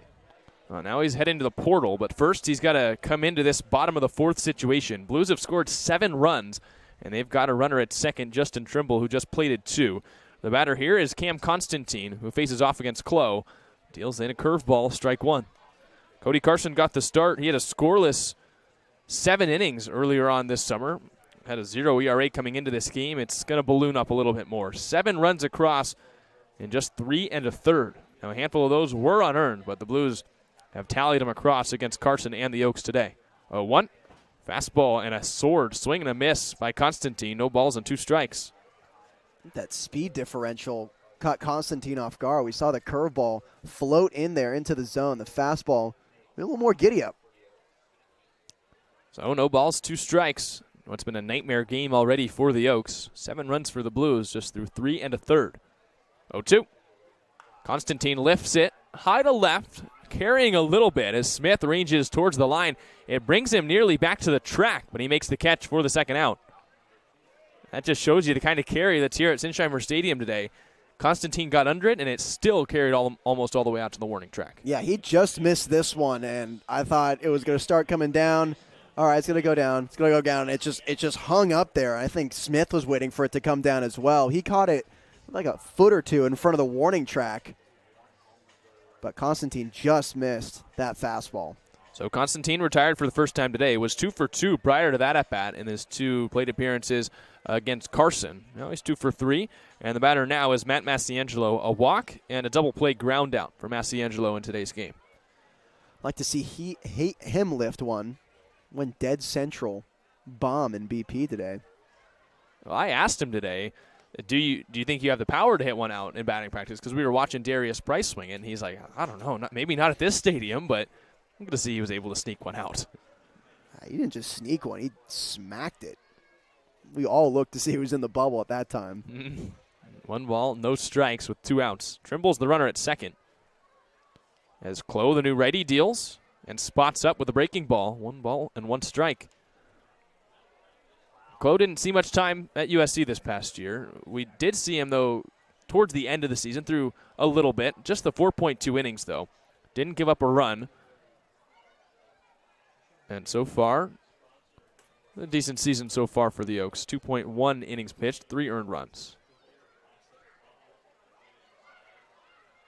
Long hold, and the 1-1. Massiangelo takes low with the changeup. 2 balls and 1 strike.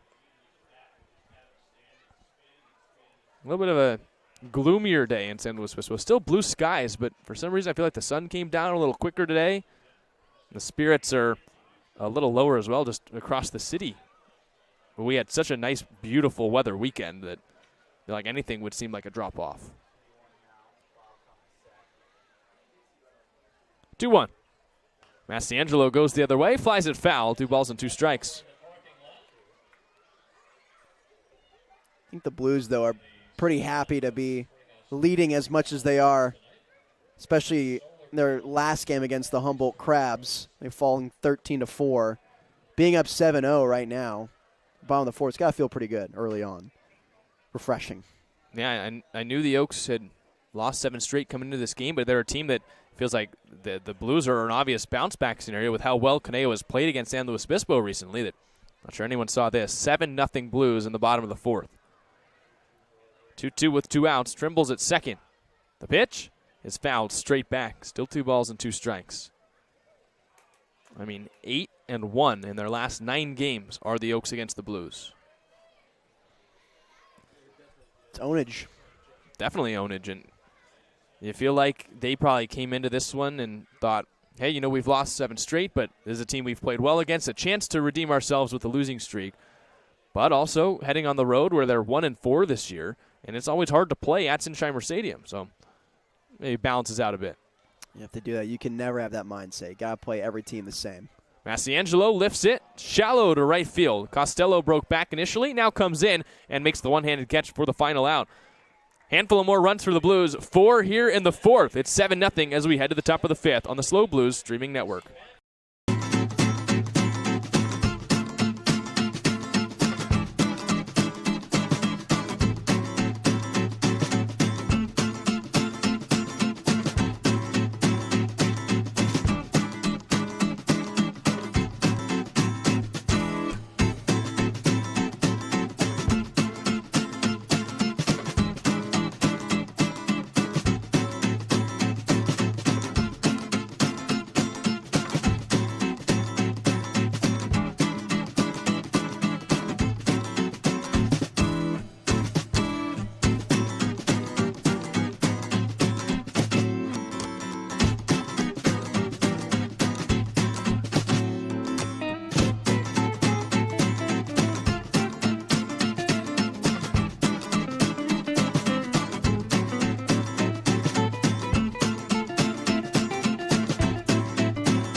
Welcome back to Sinsheimer Stadium. It's for the top of the fifth inning, and Lucas Alanese will stay on out there. He'll face the North Carolina State player, Carson Falskin. And Falskin takes ball one. 1 ball and no strikes. Blues lead it by 7 here in the top of the fifth as Alanese deals on his birthday 1-0. That's on the outside corner, 1-1. 21-year-old Lucas Alanese, and he told me he's going to have a lot of fun with the friends on the team after the game. Didn't disclose any details, but I think as you would assume, 21st birthday in a new town, college town, he's going to have a blast. I think so. I mean, as we've talked about lots of times, this is a team with great chemistry. 2-1. Falskin bounces it off his own heel. 2 balls and 2 strikes. Ouch. Yeah, that one hurts. So as Falskin takes a walk around. Struck out in the third. That started the frame his first at-bat. Is that a new arm sleeve for Theo Hardy? He put that on between innings. I think Jacob Rulli was wearing that. Or no, he's got one too.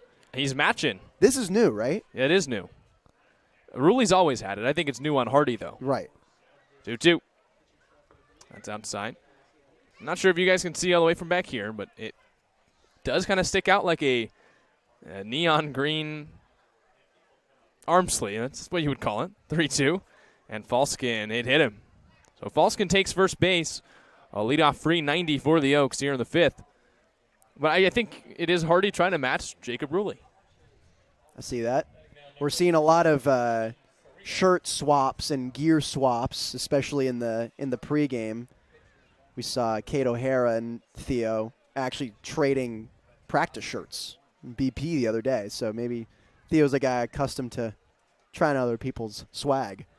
Well, we had all 3 of the Texas guys show up in one day, and we come back home, and I see someone wearing a Texas jersey. I'm like, did they bring in a 4th Longhorn? Like, what's going on here? And then you came and told me because you were down there. I was just looking from up here, and you're like, it's just Theo Hardy wearing Kate O'Hara's shirt. And I'm like, that makes a lot more sense. Oh, runner on the move, pitches in the dirt, and it bounces off Bold. It's a stolen base for Falskin. So the Oaks down by 7, still trying to produce some runs, as they've got a runner at scoring position with nobody out here in the fifth. The batter's Austin Carrillo, who's 0 for 1 with a walk. Falskin, after getting hit by the pitch, steals base on the very next pitch. 1-0. Carrillo pops it up. Left side of the infield in foul territory. Hardy in his neon green arm sleeve leap the fence, and it's off the top of the fence and into foul territory. Ooh, good effort by Hardy. I thought he was going to make a play on that. I think he jumped just a tad too early. He was coming down as the ball hit the top of the fence. But incredible effort by Theo Hardy. It was off the screen, but if you can imagine an outfielder trying to go back to rob a home run, and as they think it's going to be over the fence, it bounces right off the top of the fence. That's what happened to Hardy on that foul ball. They didn't make the play. 1 ball, 1 strike, nobody out, and Falskin runs at second. 1-1. Carrillo takes a beautiful breaking ball, little outside, 2 balls and 1 strike. We've seen a tight zone on those pitches on that low outside corner to lefties. And it seems it's been getting tighter throughout the game. Alanis plays right into it, though, with that slider. Here comes the 2-1. Carrillo takes high, 3 balls and 1 strike. Alanis pitching with a 7-run lead. You got to be careful still. 7 runs is a big margin, but you still don't want to allow too many free 90s, and that's when he's at his worst, is when he's giving up the walks, the hit by pitches, and things can snowball from there. 3-1. Carrillo breaks his bat, a little chipper, and Hardy catches it near his waistline, throws across the diamond. A nice stretch by Mastiangelo for the out. Yeah, that's a tough one to play. Hardy already playing pretty close, nearly on the cut of the grass. This one softly hit towards him.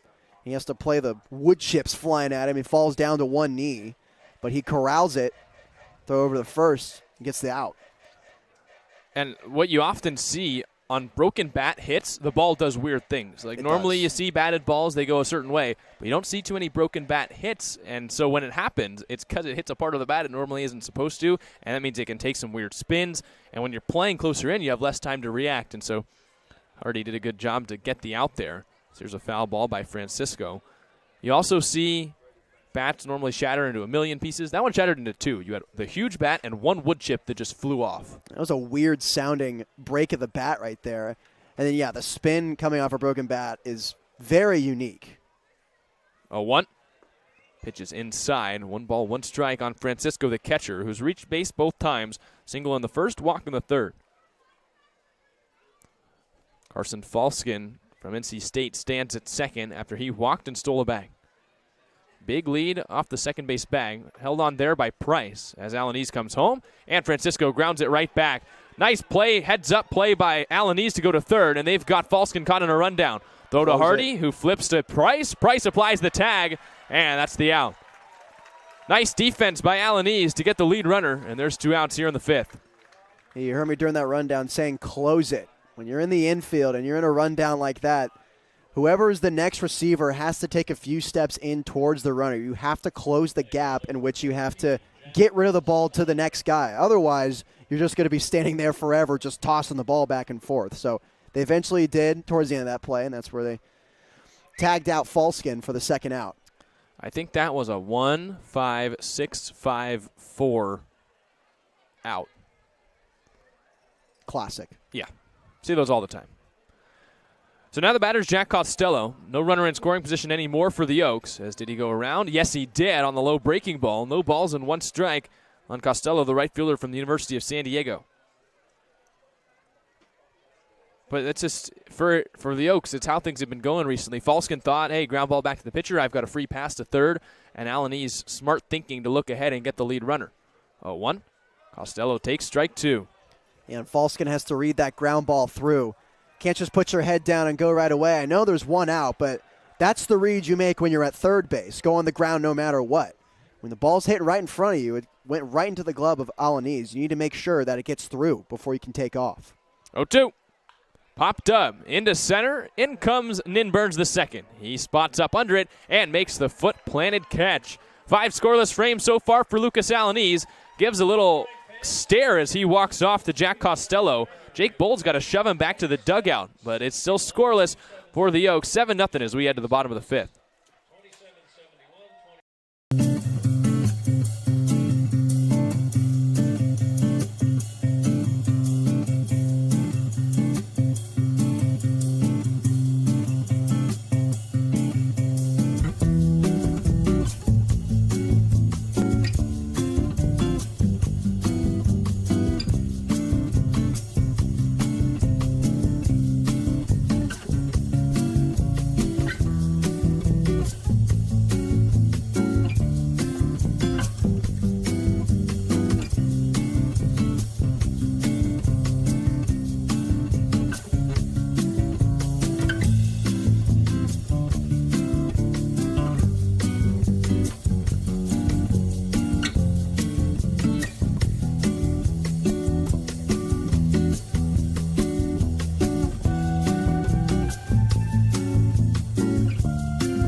We welcome you back to San Luis Obispo, Blues and Oaks in game one of this two-game series. 7-0 San Luis Obispo lead here in the bottom of the fifth. Close stays out, throws into Bold, and Bold pops it up into shallow right. In comes Costello.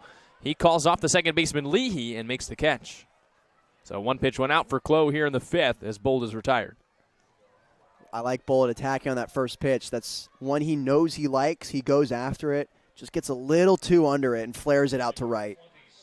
I think I understand now why I thought it was a gloomier day today. I think it's because it's taken us nearly 2 hours to get to the bottom of the fifth inning. Wow.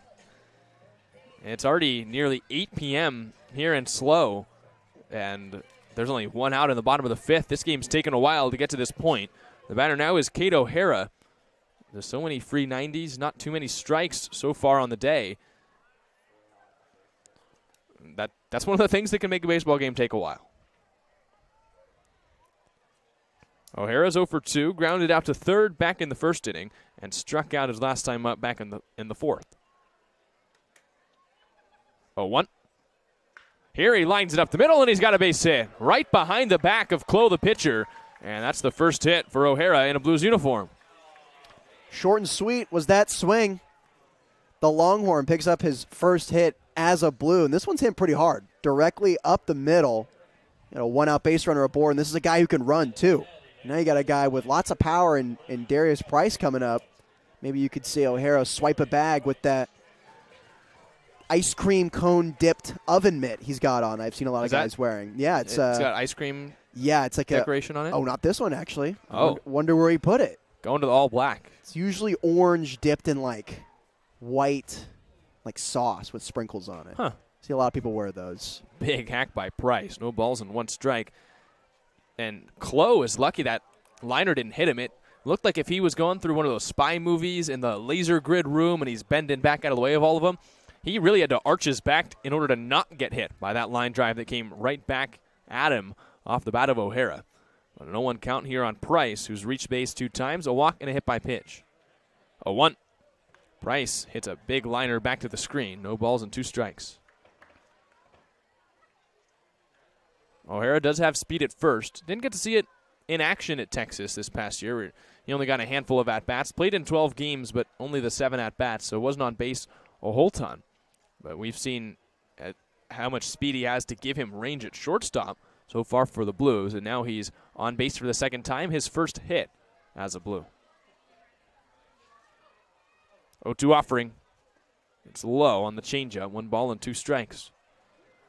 What you'll see from Clo is he'll get ahead of a lot of batters. Nice control, fastball and the curveball. Not a big strikeout guy, so when it comes to setting down the hitter, that can be more of the challenge.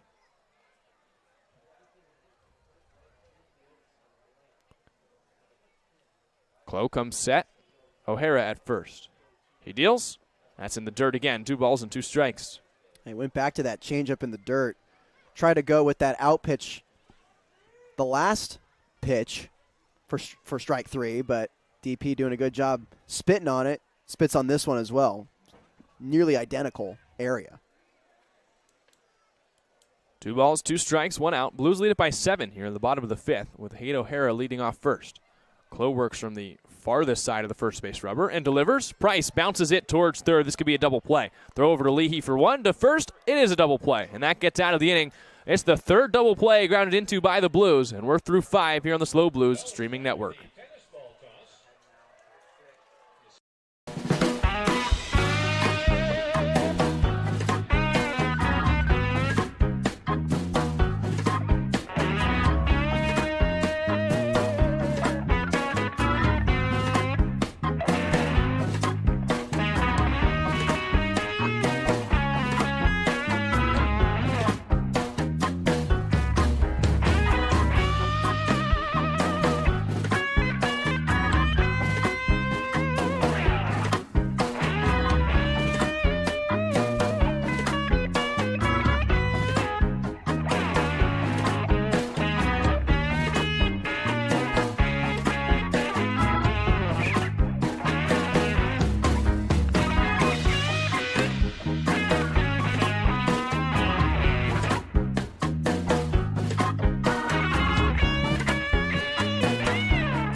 birthday boy is still on the mound for the Six. As Alanese out there, he'll face 4, 5, 6 in the Oaks order with a 7-0 Blues lead. Peyton, Smith, and Aude coming up.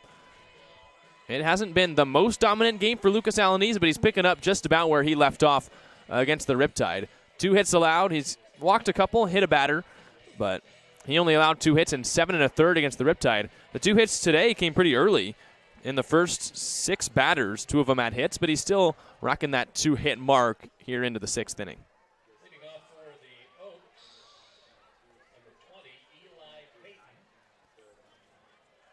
Tennis ball toss is done. Warm-up throws are done. Here's Eli Payton, who is 0 for 1. Popped up in the 6th. That was hit by a pitch in the 4th. So the righty Alanese back on the hill to face the lefty Payton from GCU. 2 home runs, 6 runs batted in on the season, and he takes strike 1 on the outside corner. Payton at GCU this past year, a .237 average with 3 home runs, 21 runs batted in for the Lopes as he takes high, 1 ball and 1 strike.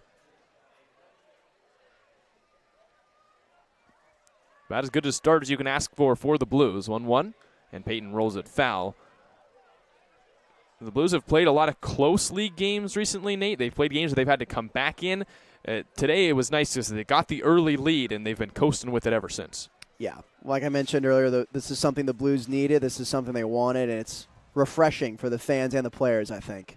Popped up foul the other way, and it hooks out of play into the dugout or the bullpen for the Conejo Oaks. Still 1 ball and 2 strikes. And if the Blues can finish this one out stress-free, it would be nice to just have that nice laid-back win. Give yourself a chance to win the series and avoid a series loss going into tomorrow's game. Yeah, now the next step for them is to continue playing like this throughout league play. Way inside. Watch out. 2 balls and 2 strikes. With that, too, you get the ability. You've got a team coming in struggling. The next step for the Blues is just, keep the foot on the neck. Keep the foot on the gas pedal as well and keep rolling through. Another foul ball off the bat of Payton. Still 2 balls and 2 strikes. That's something we've seen as a theme for the Blues throughout the season. A little bit of the inconsistencies. They're wanting to flatten those out and sort of get on the right path where they can be a little more sustainable, as we've said before. That's outside 2-2, so the count moves full. 3 balls and 2 strikes. 2 walks and 2 hit by pitches for Alanese. They're giving up 4 free 90s, trying to avoid doing so here. 3-2. Payton pops it up. Foul territory again, and again it hooks over the dugout for the Oaks and into the bullpen. Still a full count. A little bit of a battle brewing here to start the 6th. Now, we know for sure that the Oaks aren't going to go down without a fight. They've lost 7 in a row, but a lot of them have been close. 3 of them have been 1-run games. That the Oaks have lost all 3 of those to lose 7 straight. 3-2. That's outside. It's a leadoff walk for Payton. It's a good battle by Payton right there. He earned it. Fouling off pitches, taking balls. He just won that at bat, but Alanese has just got to flush it, get right to the next guy, and Drew Smith. Oh, and for each of these guys, too, the summer's not over. Still a chance to impress schools, to build momentum for the next couple of days. So even if your team's losing by 7, as the Oaks are here, there's still value in working a good at-bat. Most things are, team sports. You don't want to be selfish, but for these guys, it's a summer gig, and they've got some of them schools to worry about where they're going to go next and trying to impress coaches or scouts. So you do as much as you can, even if your team's losing. And I think that applies to every sport, but certainly the case here. Yeah, especially if you're playing at a high level like all the guys on the diamond are today. You never want to take even a rep where you're going, I'm kind of just mail this one in. I just want to go through the motions. When you're playing at a Division I level like most of these guys are, or at any college level, you're at 110. Drop towards third. Hardy cuts off the shortstop. O'Hara underhand flip to second for 1 to first despite the splits. Not quite a double play as Massiangelo went low to try and keep that one and grab the double play, but it's just the force out at second. And Hardy is so smooth over there at the hot corner. Long flip over to Darius Price. It's one of those tough ones where you have to ask yourself if you want to go underhand or overhand or underhand. He goes with the underhand, but it's a long one, but he gets it there. Fortunately, they couldn't close out the double play. I didn't know Matt Massiangelo had that in the bag. Full gymnastic splits to try and get the double play. As Max Aude takes a strike on the inside corner, 0-1. Aude, a double in the first, reached on an error by the second baseman Price back in the 4th inning. So Matt Masiangelo has center field power and the ability to do the splits. A 1. As Ade takes outside, blocked up by Bold. 1 ball and 1 strike. Usually those things correlate. It's always good to be super flexible in any sport. Yeah, if you're a first baseman, you can do the splits. You're super valuable. And G-Man Choi in the major leagues is who comes to mind. Former Tampa Bay Ray. 2 balls and 1 strike on the low breaking ball. Ade came into this game hitting .367, a home run, 7 runs batted in. I was talking about it in his first at-bat when he hit a double, that it was hard for me to understand why a guy like that is hitting 6th in this order. I mean, maybe you can clear it up from your point of view, but I quite didn't understand why the best hitter in this lineup was hitting 6th. I'm going to have to agree with you on that one, Jack. It's a mystery to me. This is a guy who clearly has got a great stroke, can hit the ball really hard and far. It's also a guy who's awfully familiar with the area of San Luis Obispo. They eliminated Cuesta College at LA Valley College this past season in a playoff series. He had a grand slam in Game 1. Here he draws the walk, so he's been aboard 3 times, won the double, won the error, and now he grabs a 1-out walk. So 2 runners on with 1 away. But you look at the lineup, and there's guys above him hitting 125, 120, 200. The best average above him is 290, in which he came into this game nearly 80 points better than. But I think when you're on a 7-game lose streak, you do try anything. It's true. A little meeting at the mound with the Blues infield as Alanis has walked 2 in the inning. They get the out on the fielder's choice, but up comes Dylan Jackson. 2 runners on, 1 out. Jackson has struck out looking in each of his 2 plate appearances. If you doll up in Western gear, you get $5 off your ticket price tomorrow. Everyone leaves the mound, tells Alanis, what do they need to tell him? You need to tell him to slow it down a bit. I mean, he is a guy that works fast and a dude who has lots of momentum going into his delivery. He is rushing a bit. I think he's trying to be a little too perfect right now, especially after the 2 walks that he has given in this inning. And right there, he's still having trouble with some command. I think he's just don't try to be perfect, I think is the main takeaway. The unfortunate thing is we can't see the feet tap if he's in the stretch.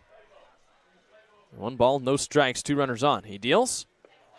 And that's inside to Jackson. 2 balls and no strikes. A 7-run lead, but you don't want to get too comfortable. And now Dean Traynor is going to come out and have a discussion of his own. So the manager out. We're going to take a quick break here on the SLO Blues streaming network. Blues lead it by 7, but a dangerous spot here in the 6th.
Well, right after we went to break, kind of surprising to us, Dean Traynor pulled Lucas Alanis, and it's Caden Tynes who comes into this game. So Lucas Alanis has officially thrown his last pitch as a Blue. here in the start on his birthday goes 5 1/3, and he leaves the game with a 2-0 count and 2 runners on, and the new righty will be Tynes. Now, Alaniz gave a lot to the Blues early on in this summer, and he will definitely be missed as he was one of the most consistent starting pitchers, and Nate, we were just really surprised to see him go. Yeah, it kind of came out of nowhere. Probably should have assumed with the manager and Dean Trainer coming out, but I didn't really see anyone warming up in the pen. But must have meant that Caden Tynes was just completely ready already. Yeah, it could have been. It's that JUCO mindset, the Cuesta Cougar coming out of the bullpen. Now Tynes coming off a real nice outing against the Humboldt Crabs. Came out of the pen, threw 3 1/3, 2 hits, 1 walk, no earned runs, and struck out 5. That was in game 1 of the series. So he takes over for Alaniz here, a 2-0 record, or a 2-0 count, with 2 runners on, 1 out, and the batter is Dylan Jackson still. First pitch from Tynes is high, 3 balls and no strikes. You never really see pitchers inherit someone else's count either, so a mid-batter pull with a 7-run lead for Dean Trainer.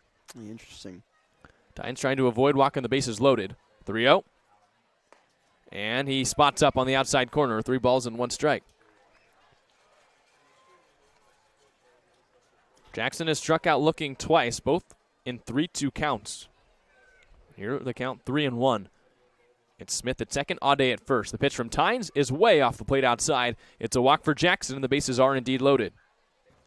Yeah, and coming in, inheriting 2 runners on top of a 2-0 count, it's not an easy task, and could have been something on his mind. Don't want to assume anything, but heading into this at bat, you start with your foot in a hole when you're coming in on a 2-0 count. That was my favorite count as a hitter. So as a pitcher, probably thinking a lot about not coming in and bust and get runs for the Oaks. So now it's bases loaded, 1 out. The batter, Nick Leahy, who's 0 for 17 on the summer, still looking for his first hit. Hit here would put the Oaks on the board. 3 walks in the inning for the Blues. The pitch, and Leahy takes strike 1 on the inside corner, 0-1 the count. Leahy from UC Davis, native of Newbury Park, California, has had a rough start to the summer, but could get back on the right track with a hit here. 0-1. Leahy, big swing and a miss on the breaker. No balls and 2 strikes. It's a strikeout spot for Tynes, and he can pitch for 1 here with an 0-2 count.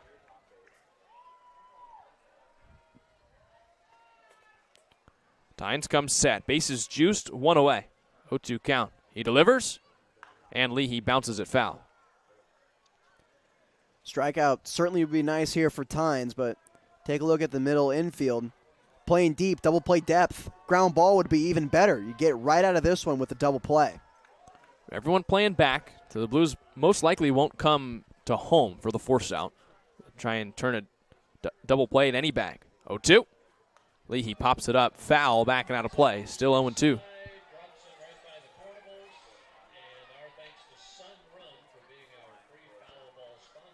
Leahy, a guy who strikes out a decent amount, 91 Ks and 93 career games played at UC Davis across 2 seasons. 48 and 53 games this past year. Another 0-2. He got him! Wicked swing on the nice breaking ball off the outside corner, and just like that, there's 2 away. That slider goes coast to coast. And Leahy goes after it in the dirt. Good thing they got that strikeout. Now 2 outs, you can just flip it to any base and you're out of it.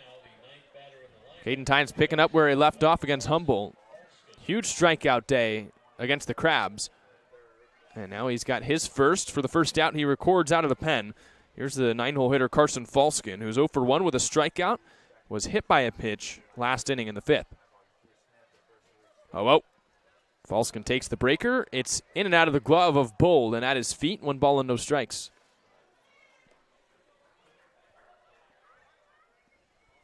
Falskin came into this game hitting .087. So far this summer, he's just 2 for 24. 12 strikeouts to go with it as well. Tynes can pitch for anything here, though, with 2 outs and the bases loaded. As he crossed up Bold and gets the strike on the outside corner. That's a meeting. And now I think we're getting an argument from the Oaks. Coach Solis, the third base coach and manager for the Oaks, are complaining about the strike call, and now Bold out to talk about the signs again with Tynes. It is something that you can happen with. You got a runner at second. You have to use the different sign signals. A new guy coming in from the pen mid-inning, less time to talk about what the signs are, and Bold got crossed up, but the Blues catch a break and still get the strike.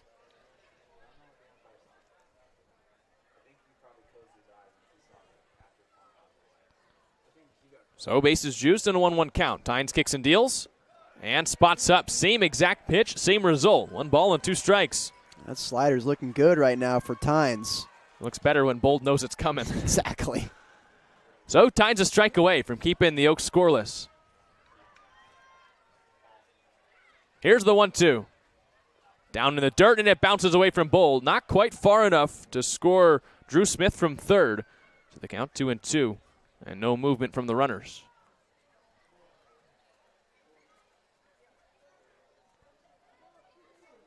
Carson Falskin looking to come through. Oaks are down by 7, and they have the bases loaded with 2 outs. Tynes has taken over for Alaniz, and he's a strike away from getting out of the inning. The 2-2. Down in the dirt, and a foul, or swing and a miss, and this is going to be a run for the Oaks. A bounced away from Bold, and the Oaks score on a strikeout. Doesn't hurt you that much. For the Blues, they just tacked on 1, but the way they scored is not something to be incredibly proud of heading back into the dugout. You know, Caden Tynes, I think he knows what he wanted to do on that pitch, and I think the Blues just got unfortunate right there. It kicked off a Bold. There's not much you can do. I mean, he squared it up with his body. His knees hit the dirt, and it kind of just got away from him. The bases is still loaded. Don't often see runs on strikeouts, but that's what that is, and a tough bounce for Tynes, but he can still get out of the inning with 1 more out. Austin Carrillo flies it foul the other way. No balls and 1 strike. Carrillo's 4th plate appearance. He is 0 for 2 with a walk. And now Bold out to talk with him again. There still might be a mix-up between the Princeton catcher and the Cuesta righty. Here they work through it quicker than last time, though. And Bold, I'm sure, kicking himself a little bit because, knowing the kind of guy that Bold is, he's going to put that one on himself, even though I don't think it was a fault of his own or Tynes' own. It was just a nasty pitch and a weird hop. Yeah, just like I said, just really unlucky. There's not much you can do there. There's a hard, fast dirt as well. 0-1. That breaking ball is outside. 1 ball and 1 strike. If the Oaks can find a way to come up with a hit in a situation like this, maybe find a gap, who knows, put one over the fence, this game could be turned on its head, so Tynes still does have to be careful. He comes home 1-1. It's the breaking ball, and it's ball 2 off the outside corner, 2 balls and 1 strike. He's trying to nibble away at that slider. That seems to be the thing he's confident in the most right now, but it's slowly slipping away as those last 2 sliders on the outer half are not hitting for strikes. 2-1. Carrillo takes strike 2 call on the outside corner, 2 balls and 2 strikes. To me, it's like a similar spot, only this time it was a fastball. I think it helps where the slider has to bend back around the corner, but the fastball's on the same plane the whole time, so crosses across the zone. 2-2. Down in the dirt, 3 balls and 2 strikes. So now the runners will get a head start. 3-2 count, 2 outs. The Blues will have to go across the diamond for an out, and you definitely want to avoid walking in a run, so Carrillo's going to get a pitch to hit. Righty warming up for the Blues. Tynes trying to finish the 6th. He kicks and deals, and he struck him out. Big fastball above the zone, and Carrillo chases. That's the end of the 6th. 3 strikeouts for Tynes, only 2 outs. As a run comes in to score on the drop third strike, we head to the bottom of the 6th. It's 7-1 on the SLO Blues streaming network.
We welcome you back to Sinsheimer Stadium on the SLO Blues streaming network. Top of the order for the Blues here in the 6th. Nin Burns, Jacob Ruley, Theo Hardy with a 6-run lead as Nate Clow deals to Burns.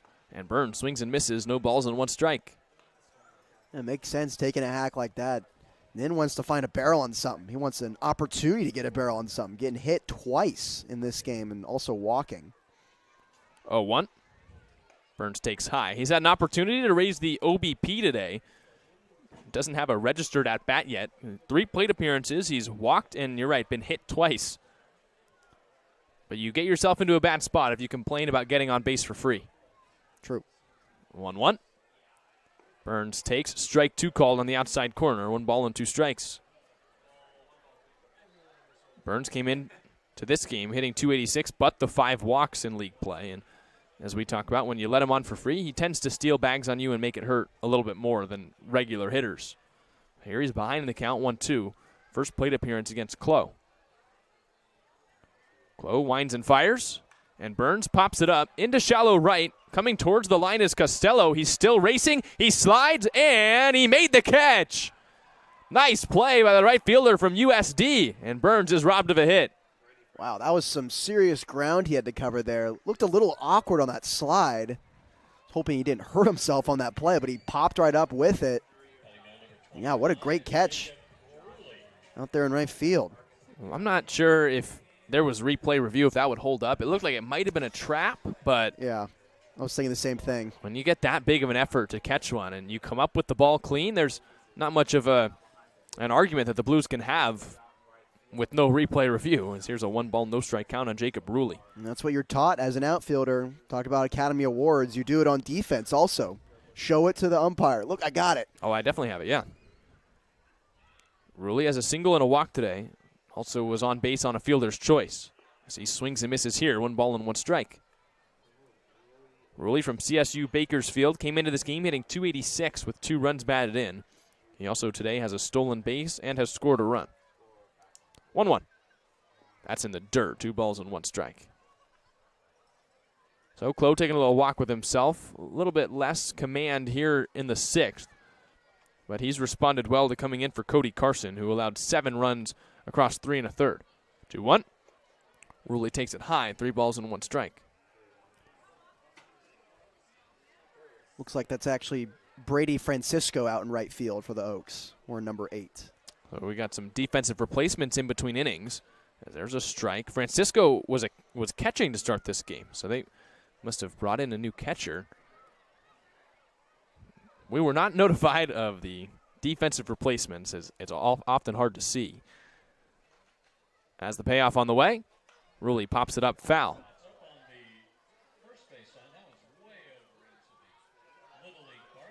So trying to figure out who this new catcher is, but often the numbers are blocked by the back of the chest protector. I think it's Bennett Markinson who's come in. He's the only other catcher with a single number as Ruley strikes out swinging. The only 3 catchers listed on the roster for the Blues. It's Francisco number 8, Markinson number 9, and then Brennan Durfee's 27. So it's Markinson in the game behind the plate, Francisco to right, and then not exactly sure what happened with Costello.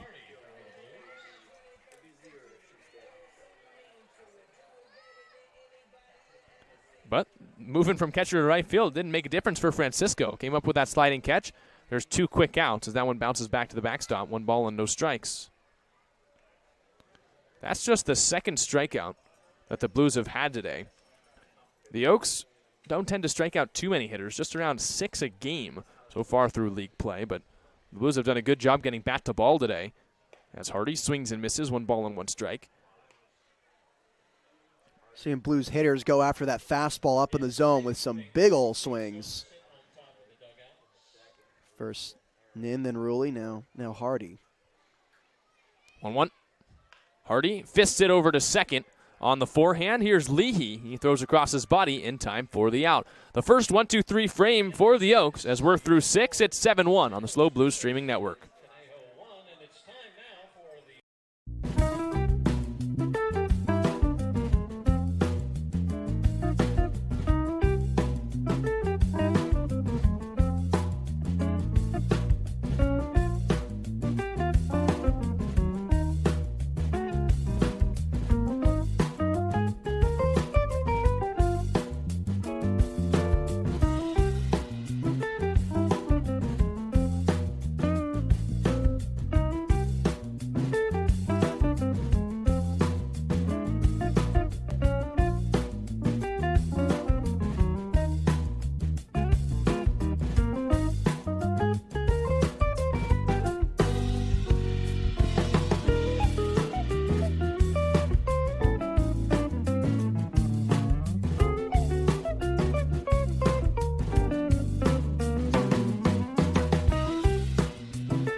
Top side of the 7th here at Sinsheimer Stadium. Blues lead at 7-1 as Caden Tynes goes back out. 2-3-4 due up for the Oaks, starting with Brady Francisco. The catcher now turned right fielder, and he pops up the first pitch. Out of play, foul down the first base line. No balls and 1 strike.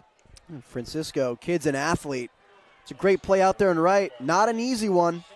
Ball's hanging up there. It's slicing towards the line. He did a good job making a play on it, but he's down 0-1 here. No balls, 1 strike as Caden Tynes kicks and fires.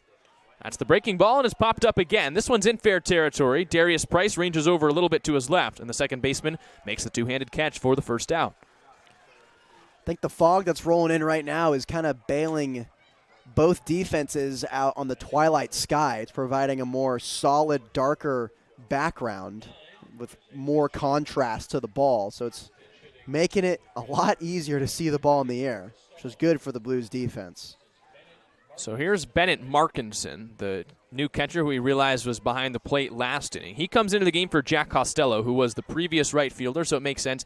Catcher comes in for right fielder, previous catcher goes out to right. And here an 0-1 count on Bennett Markinson. The 0-1 pitch is a breaking ball, perfectly spotted up on the inside corner, 0-2. Markinson so far this summer hitting .250 as a double, 2 walks. 0-2 on the way. Markinson down on strikes. Another weird swing at the top of the zone as Tynes has his 4th K. 4 Ks and 3 outs for Caden Tynes, or technically 4 with the pop-up, but the 4 strikeouts have resulted in 3 outs.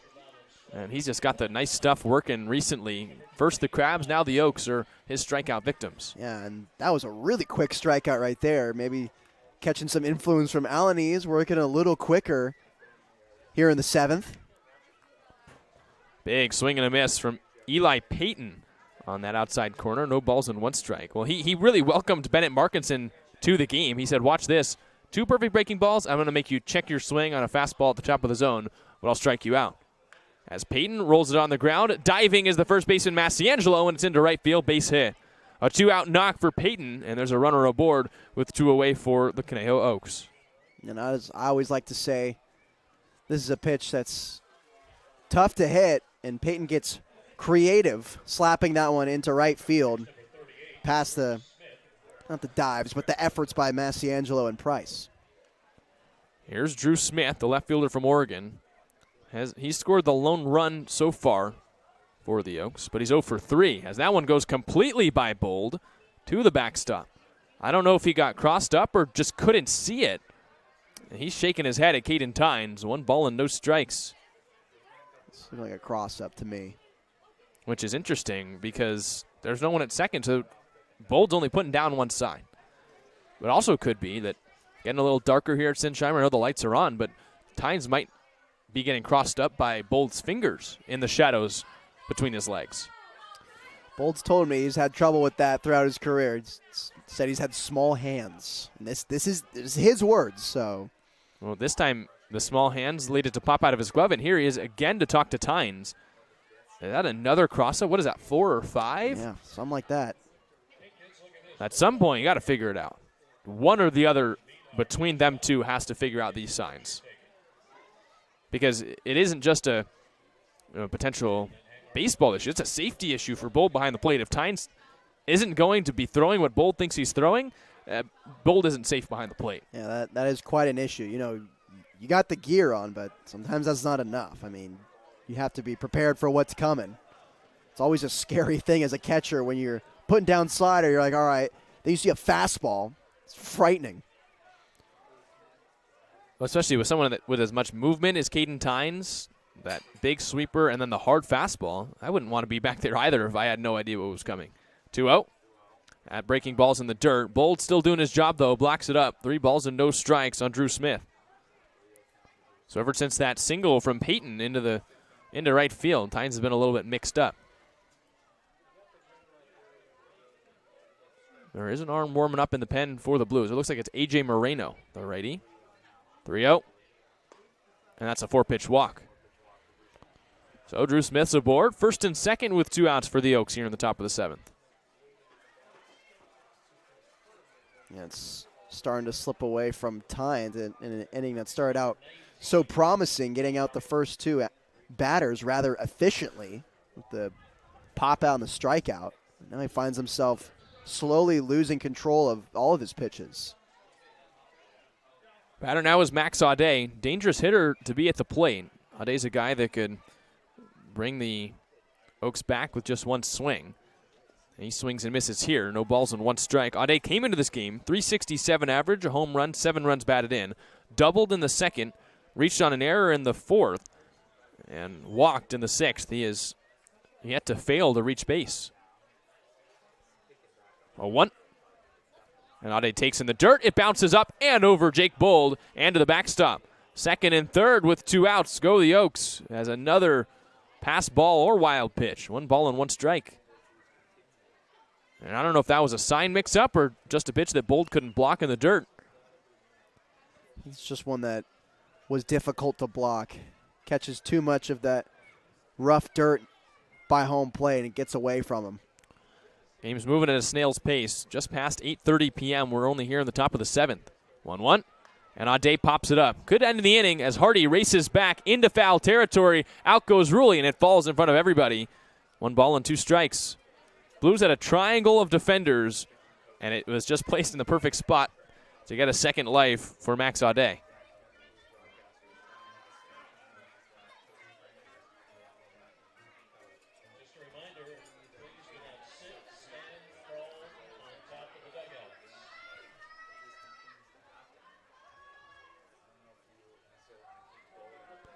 The Oaks have lost 7 straight games, and they've squandered some opportunities today. Here's another chance for Audet. 1 ball, 2 strikes, 2 runners in scoring position. The pitch, and Audet cracks it on the ground on a couple hops towards first. Massiangelo gloves it, takes it to the bag himself, and that ends the 7th.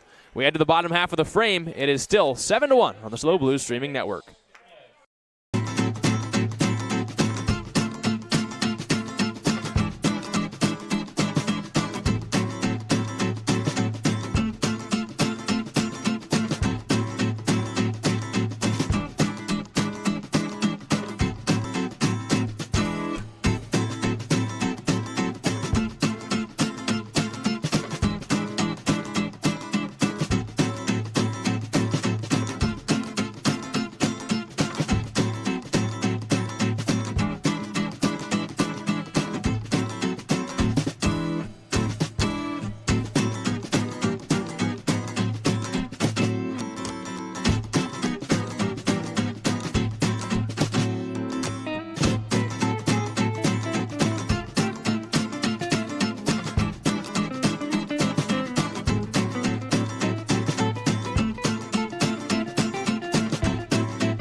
Justin Trimble to lead things off. He takes a first pitch fastball up high from Nate Clough. 1 ball and no strikes. Trimble so far today has grounded into a fielder's choice. He's also walked and doubled. His last hit brought in 2 runs for the Blues that made the score 7-0. As that pitch is upstairs as well. 2 balls and no strikes. Trimble, a guy who's been hitting the ball hard. I'd like to see him continue to do that with the SLO Blues. It seems the pitching is slowly falling apart for San Luis Obispo. So for Trimble to come through here with that power that he's been showcasing as of late. And what do you know? My ground ball theory coming back. I didn't give you enough flowers for that on our last series. I apologize. 3-0. Trimble takes strike one on the outside corner. Let a fastball go by and a 3-0 count. And now you figure he's got more of a chance to swing away. 3-1. Who you would assume probably has got the most power on this Blues team. Yep. Chance to drive one. 3-1. He takes ball 4. So it's a leadoff walk for the Blues, and Trimble's aboard. I can't take too much credit for that ground ball thing, by the way. That's my coach, my travel team, Mitch Enertson, former pro ball player with the Houston Astros, with that knowledge. Did he just tell you that because you always would start off your weekends with ground balls? It was a team thing, because like, if it was just a me thing, I probably wouldn't share it, because everyone's unique. Mm-hmm. Everyone has unique things, mechanics as hitters. He told the whole team, because guys were starting off with ground balls and getting frustrated.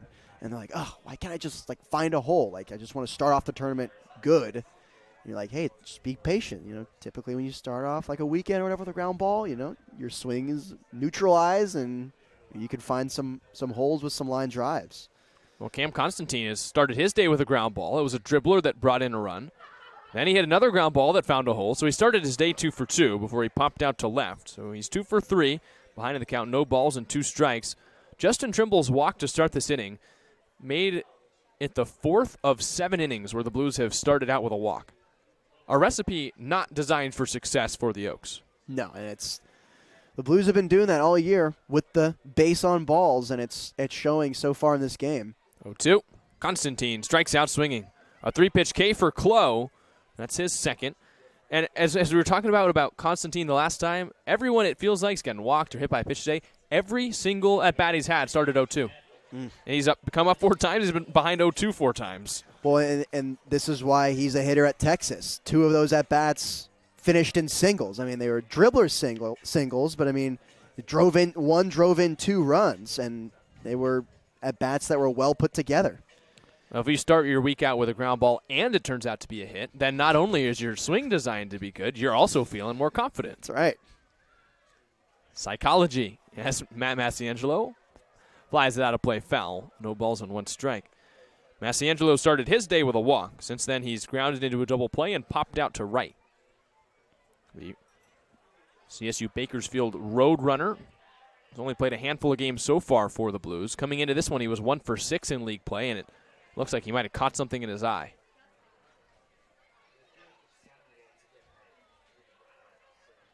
No balls, 1 strike. Runner at first is Trimble, who led off the inning with a walk.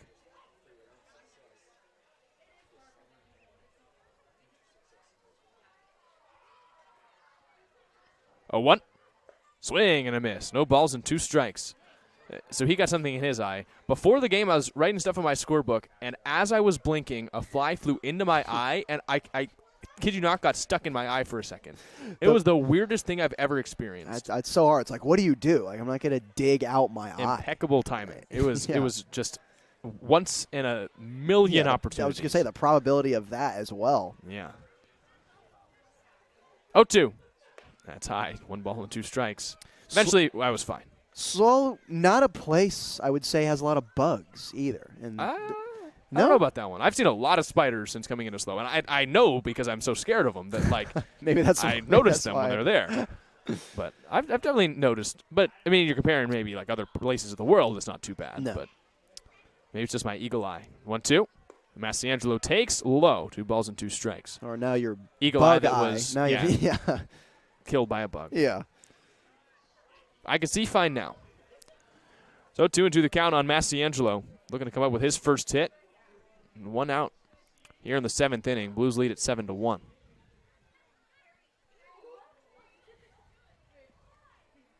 Glow from the stretch, first base side of the rubber. Strides and shoots. And Massiangelo flies it the other way, hooking towards the line. Out goes Peyton, the third baseman, and it falls fair. Trimble takes the turn to second, heading to third. He's in with a slide. It's a double for Matt Massiangelo, and second and third for the Blues with 1 away. This is a perfectly placed bloop out down the left field line. As I was watching it climb up in the air, I'm like, this is going to drop, isn't it? Oh, my gosh, it's going to drop. And surely enough, just about 2 feet inside the chalk out there on the left, it lands in for a double. And that's just lucky for the Blues. First extra base hit for the Blues for Matt Massiangelo. And now the Oaks bring the infield in once again. As you can see here, the shortstop Falskin comes in towards the grass, trying to cut off a potential runner. 1 out, second and third for the Blues in the bottom of the 7th. The batter is Jake Bold as Clo delivers, and Bold hammers a fly ball deep to left field, caught up in the twilight sky. It is off the bottom of the wall. In comes Trimble to score. Here comes Massiangelo around third. Relay throw from the shortstop. Falskin is in the dirt, and Massiangelo scores. It is 9-1. I completely lost that in the sky, but it's a double for Jake Bold. I think Bandino did as well. This one's handled by Jake Bold into left center. First pitch hacking. We were talking about it in his previous at-bat where I was liking that approach, going after a pitch he liked. This time he catches more barrel and capitalizes on it, brings in 2 with that double. It's a good thing that wasn't over the wall because the home run call would have not been good. I had no idea where that ball was until I heard the thud of the bottom of the wall. As we talk about the night sky so often that completely couldn't see it. But a 2-run double for Jake Bold, his second double in league play. And 2 straight extra base hits for the Blues. It's now 9-1.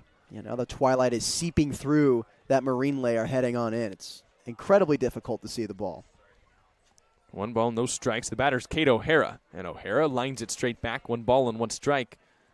Doesn't matter if you bring the infield in if the catcher's going to boom a double off the wall. It's like I said earlier in the season, hit doubles. Your problems go away.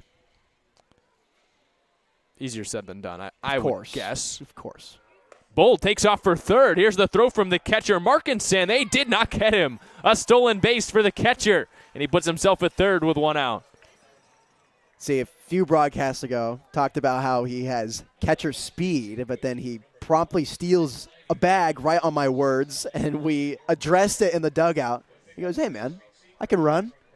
I'm like, "All right, yeah, I've been challenging him to steal some bags," and steals third right there with 1 out. Did he tell you and mic'd up today that he was going to try and steal third? No, he did not. So Clo from the windup. O'Hara strikes out swinging. Second K for O'Hara, 4th of the day for the Oaks. And that's a big strikeout. Now 2 outs with a runner at third. Yeah, be on the lookout for that too, Blues fans. Mic'd up with Jake Bold coming up on that Instagram. Not to make you spoil anything. What was the funniest thing he said? I'm not going to spoil anything. Fine, what's not making the cut? A lot of banter. This guy was looking at the camera too much. He's not like TJ. It flowed better with him. He's a natural. Not to say, Bold's a great guy as well. 1 ball, no strikes. Bold's made for the camera. Him and TJ, yeah. There's so many Blues players that are made for the camera. And this whole squad I'm so unique. Sure you'll mic up the rest of them throughout the year. Here's Darius Price, who takes strike 1. 1 ball and 1 strike on that fastball on the outside corner. Price is grounded into a double play. Before that, though, walked, was hit by a pitch, and scored a run. Blues have scored 2 in the inning on the 2 RBI double from Bold, who now stands 90 feet away at third, as Price takes in the dirt. 2 balls and 1 strike. Aggressive secondary from Bold. He's halfway down the line on that dirt ball read. Do you think he has stealing home speed? I don't know about that. Clo trying to labor through this bottom of the 7th. Back-to-back doubles by Massiangelo and Bold. 1 hit soft, 1 hit very hard. 2-1. Now Price watches that one high. 3 balls and 1 strike. A walk would bring up Nin Burns in the top of the Blues order. Price looking for his first hit of the day. 3-1 offering. Price takes high. It's a walk, the second of the inning. And just like that, Darius Price aboard, and now Nin Burns will come up. Number 2, Nin Burns the second. Burns is 0 for 1. Two hit by pitches, a walk, and a pop out. He scored 1 run as well, stole a bag, and was thrown out trying to steal third in the first inning. After that, it looked like the Blues might have squandered an opportunity, but they jumped out 3-0, and they really haven't looked back since. It was then 7-0, 7-1, and now here in this frame, it's 9-1. Burns still looking for his first hit, though. He swings first pitch and fouls it straight back. No balls and 1 strike. That ability to smell blood and add on, I think, is the missing puzzle piece for San Luis Obispo for this season. If they can harness that and capitalize when they need to consistently, I think they'll be just fine. 0-1 the count, 2 runners on. It's Bold at third, Price at first as Clough delivers, and Burns takes to the backstop. Here comes Jake Bold. Not quite a steal of home, but it's 10-1 Blues. The Blues get a free one right there. They get double-digit runs. I think one thing that you brought up, too, is, yes, the ability to smell blood and go after a team you know is reeling, but also the Blues are maybe the most well-rested team in the CCL. They've only played 8 league games. That's the lowest of any league member. They also have played nearly all their league games on the road so far, and now they've got a chance to play a bunch at home. So a chance for the Blues to really make something of this as Burns lines it into right at Francisco for the final out. 3 more runs for the Blues. They make it 10-1 here in the 7th. We'll say goodbye to Nate Mills and hello to the top of the 8th when we come back on the SLO Blues streaming network.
Blues are into the double digits. They lead it by 9 as we head to the top of the 8th inning. It's still Caden Tynes on the mound. He'll face the bottom third of this Oaks order. Dylan Jackson, Nick Leahy, Carson Falskin here on the SLO Blues streaming network. Tynes from the stretch. Kicks and deals to the 7-hole hitter. And that's a called strike on the outside corner. 0-1 the count on Dylan Jackson, the DH. Jackson struck out looking in each of his first 2 plate appearances and walked in the 6th. Tynes aims and fires and misses inside. 1 ball and 1 strike.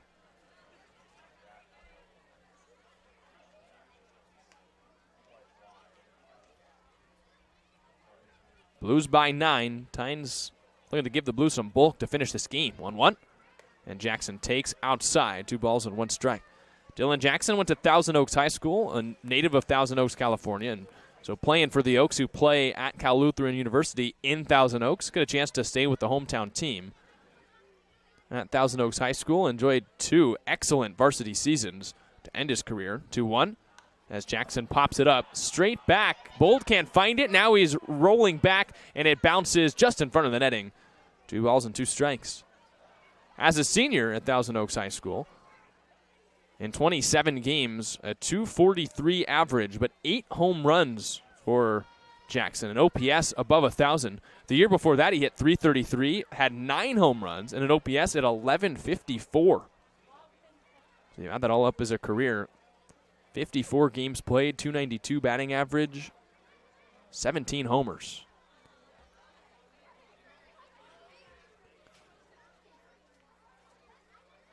Two and two the count. Tynes from the stretch. He strides and shoots. Number to short. In comes O'Hara. He gloves it, corrals it, and throws it to first in time for the out. So 1 away here in the 8th, and the batter will be Nick Leahy. Leahy, so far today, popped up to right field twice to start the game, and then struck out his last time up in the 6th. Nick Leahy's still looking for his first hit. Now up to 0 for 18 on the summer. Chance even still in a 9-run deficit for Leahy to pick up some real momentum. Count 1 ball and no strikes.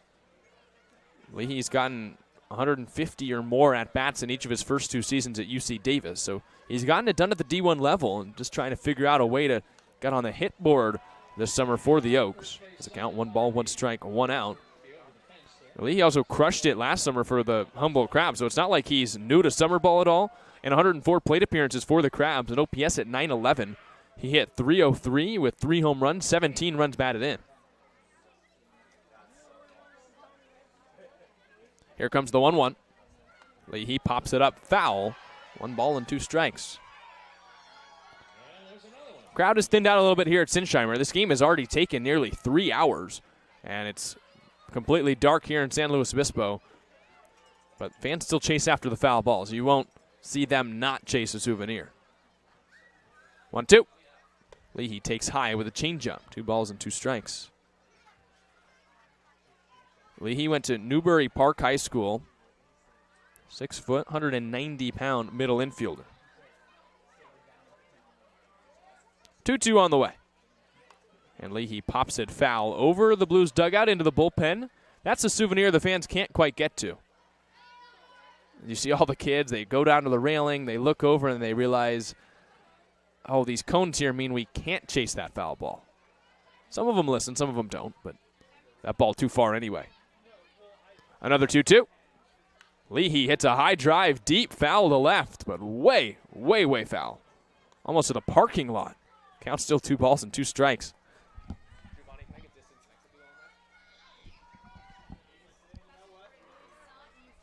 320-foot foul ball, and it was almost maybe another 100 feet foul down the left field line. 2-2. Outside. Close pitch, but the count moves full. 3 balls and 2 strikes. So Leahy is 0 for 18 this summer. Does have 1 walk, though. Walks are potentially building blocks, getting hits in the future. He'd love to draw one here and get a board in the 8th. Payoff on the way. Foul ball on a check swing. Would have been ball 4, and Leahy jumped up immediately. He didn't want to swing, and it just glanced off his bat. Still 3 balls and 2 strikes. On deck is Carson Falskin, who would love to come up with a runner on. 10-1 lead for the Blues in game 1 of this 2-game series. Another payoff. Hey! Walked him. Thought it was strike 3 on that breaking ball on the inside corner. But it's a walk, and on board is Leahy. Just the 2nd time in 20 plate appearances this summer. He's on first and the top of the 8th.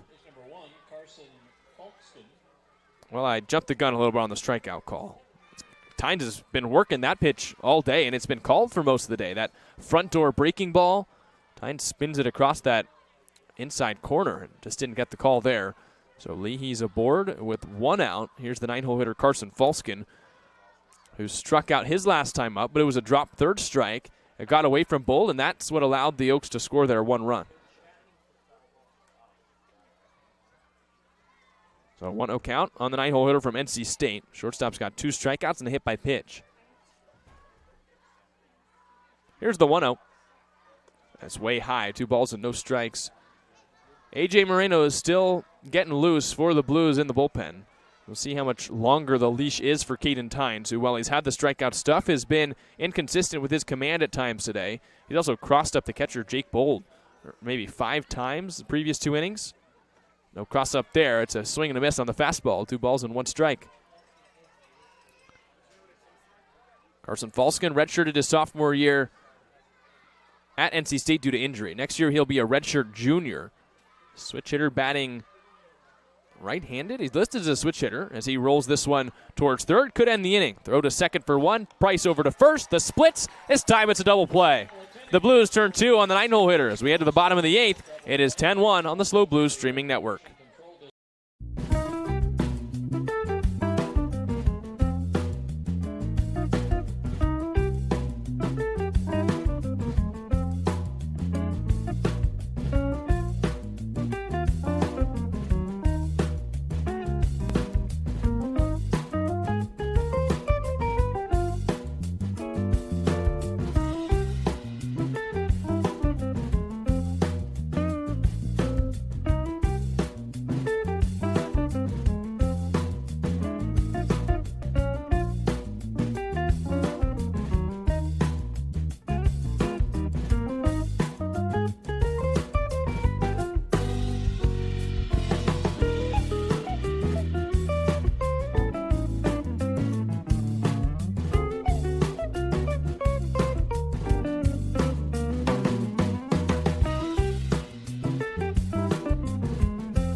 We're back on the SLO Blues streaming network, and it's a debut for the Oaks. It's a new righty, Cole Ketchum from Ole Miss.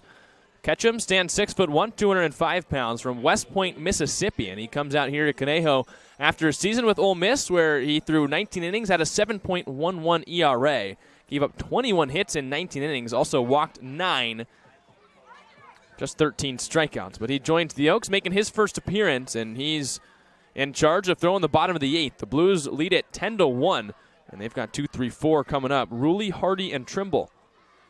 As Ketchum works from the windup, kicks and fires, and misses high to Ruley. 1 ball and no strikes.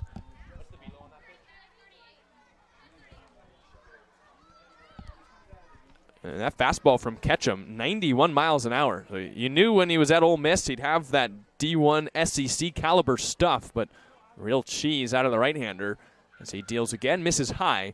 2 balls and no strikes. It's interesting to see. Sometimes you see these freshmen that go play D1 with the big fastballs, and the problem is the walks. And that wasn't exactly the issue for Ketchum, but giving up 28 hits in 19 innings is a big issue. But again, just a freshman for the Rebels. And here he's playing for the Oaks, making his debut. 2-0. Ruley takes on the inside corner, called strike 1. 2-1 the count. Jacob Ruley today has walked, singled. He's got a stolen base and a run scored. Struck out his last time up. Ketchum, face buried in his glove, delivers the 2-1. And Ruley takes another fastball in there. Strike 2 called.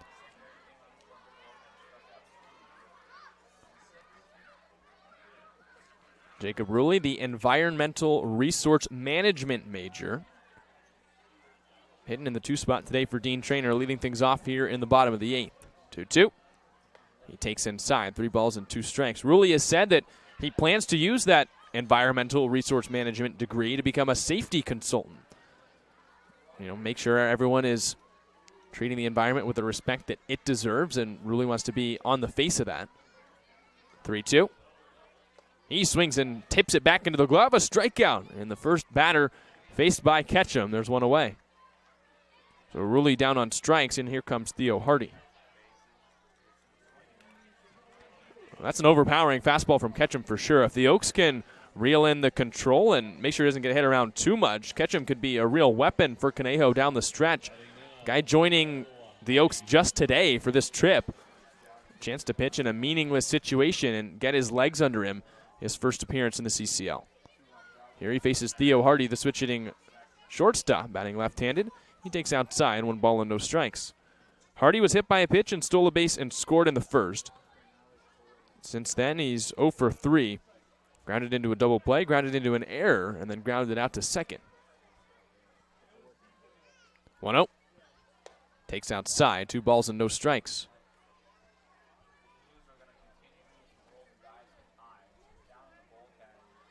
Ketchum went to Heritage Academy High School, the business major in his freshman season at Ole Miss. 2 balls, no strikes, no one on, 1 out.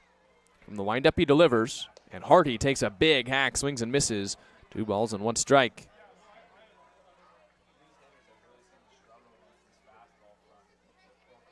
Ketchum made all 15 of his appearances in relief for the Rebels. Made his debut against Arkansas State back in February. Here he's got a 2-1 count on Theo Hardy. Has his sign from the windup, nods. Now kicks and fires. And Hardy rolls it towards second, into the glove of the second baseman Leahy, who comes up with it and makes the throw in time for the out. So just like that, Hardy's retired, and with 2 away, the batter will be the 4-hole hitter Justin Trimble. Trimble hit a rocket into the left center field gap his last time up. It was a double that knocked in 2 runs. That was back in the 4th. His last time up was in the 7th, where he walked and scored. But Trimble has swung a hot bat ever since joining the Blues here at home, and he continued that into this game. A walk, another walk, and the double. He also reached on a fielder's choice, so he has yet to technically be retired. He looks here, and it's outside. 1 ball and no strikes. Of course, you technically doesn't count for an on-base percentage when you reach on a fielder's choice, but he hasn't had an at-bat yet where he's gone right back to the dugout. He's been on base all 4 times. 1-0. That's strike one on the outside corner with the fastball. 1 ball and 1 strike.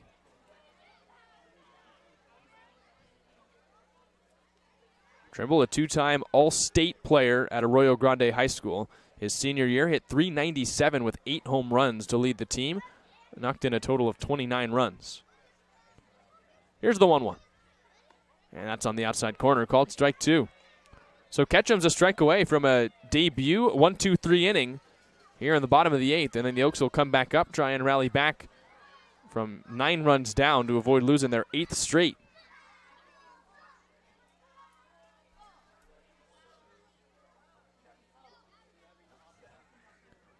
Ketchum comes set. Long hold from the windup. He aims and fires. That's in the dirt. Back to the backstop. 2 balls and 2 strikes. So now 2-2 the count on Trimble. Hardy struck out to start the inning. And then the ground out to second for the second out.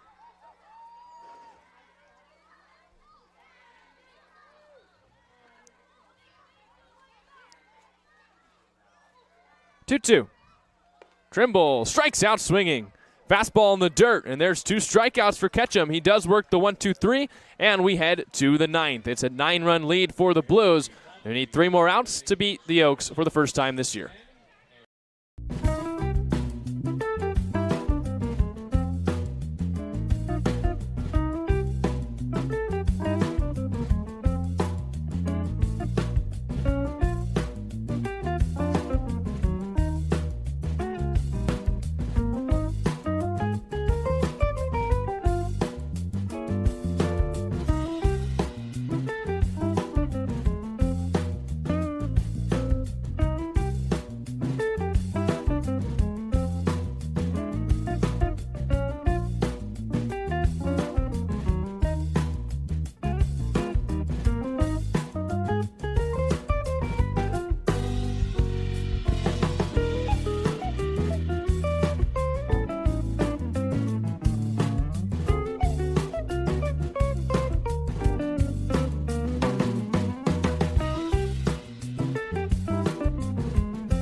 Caden Tyne stays in to try and finish this one out in the top of the 9th. That's a 9-run Blues lead. Top of the order coming up for the Conejo Oaks, starting with Sean Blandino, then Brady Francisco, Bennett Markinson to round things out for the due-up batters for Conejo here in the 9th.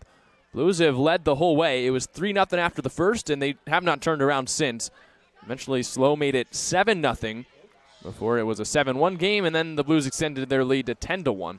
Pitching's been on point for the most part. Hitting has taken advantage of the Oaks' errant pitching as they count 1 ball and no strikes on Sean Blandino. And the Blues are on their way to winning against the Oaks, something that you haven't been able to say all that often as a Blues fan. Blues are 1-8 in their last 9 games against the Oaks coming into this one. As that's inside, 2 balls and no strikes. And a win would jump the Blues into 4th place in the CCL South. They're tied right now with the Oaks. They'd have sole possession of 4th, trailing Orange County, Santa Barbara, and Arroyo Seco. That one's in there, strike 1 called.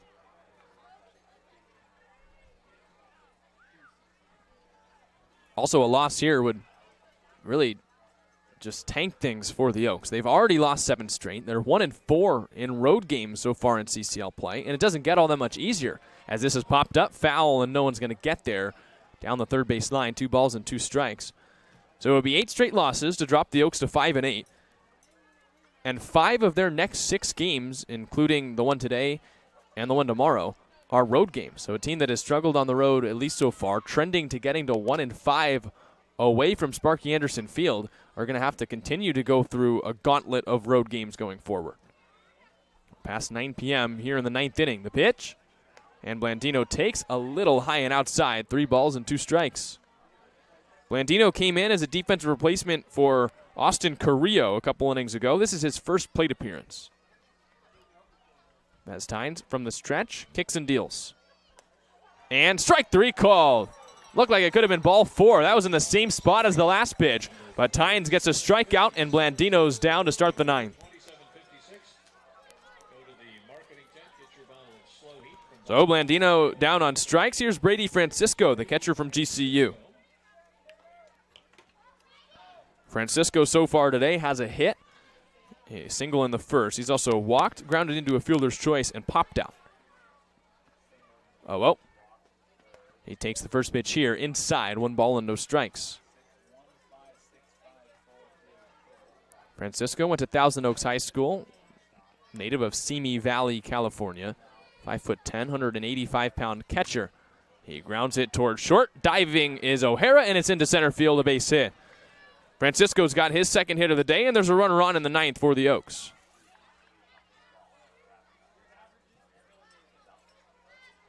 Francisco, who's headed to GCU, making a nice impression here the first game that the Blues have seen him. He's got 2 hits. He's walked once.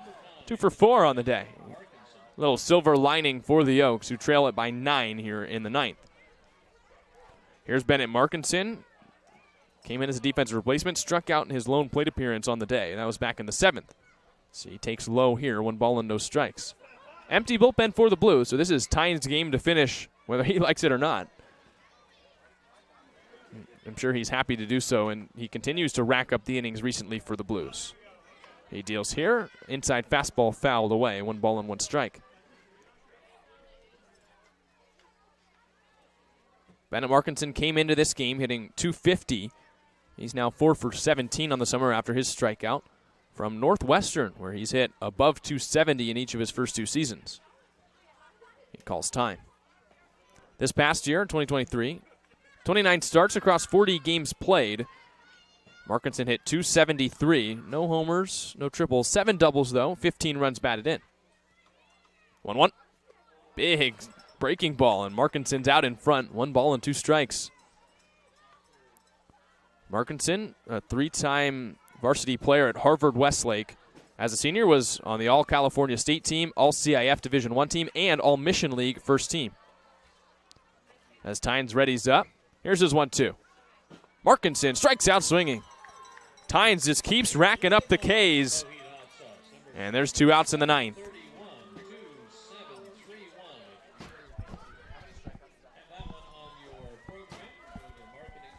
So with 2 outs, the batter will be Eli Payton, last hope for the Oaks. Payton has a hit, a walk, and a hit by pitch today. Tynes with 2 outs, kicks and fires. And Payton takes high, 1 ball and no strikes. Caden Tynes out of the bullpen after taking over for Lucas Alanese with 1 out in the 6th, has 6 strikeouts. Reminiscent of the other day when he went 3 1/3 with 5 Ks against the Crabs out of the pen.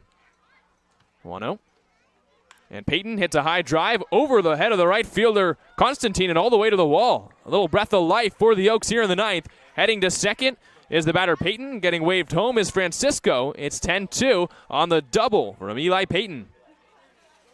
So, Eli Payton taking one last big hack here in the 9th, and he picks himself up extra base hit, something to carry into tomorrow, and he brings the Oaks within 1 more run. It's now 10-2 on his 2-out double. Right before that happened, I was about to say that Caden Tynes turning himself into a really nice option out of the bullpen for the Blues, able to throw bulk and still strike guys out. It's a quality that you don't often see in every pitcher. As this is rolled on the ground to third off the bat of Drew Smith. Hardy comes up with it, slings it across, and that's the ball game.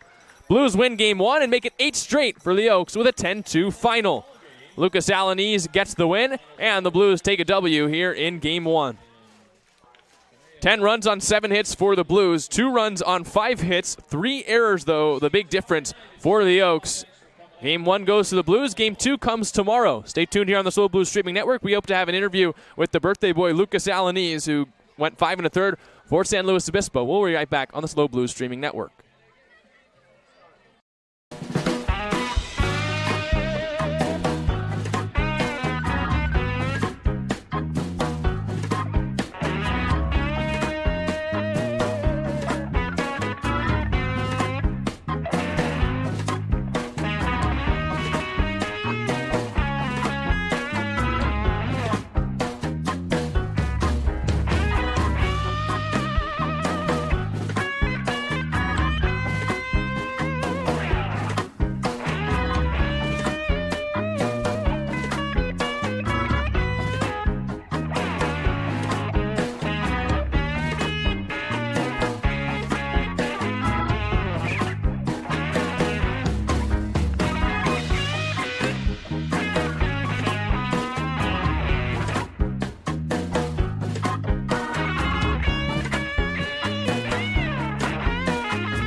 strip back.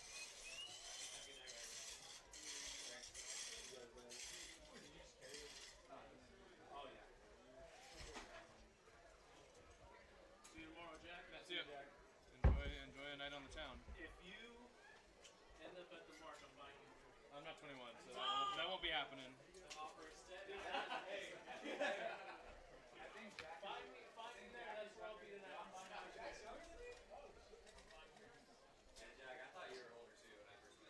I'm 19. You told me that. I was like, yeah. I mean, would you believe he's 19, I'm 22? Like, let's get him. Yeah. Gotta get him hooked up.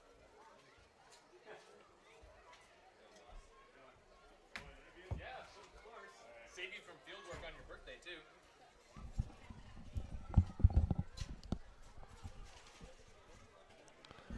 All right. Remember how this works? Yeah. You'll be on camera the whole time this time. Let me fix this for you. You're good. Try talking. Hello? Can you hear me? Yep. Cool.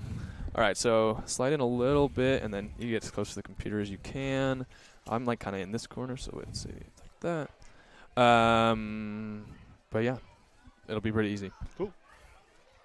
All right.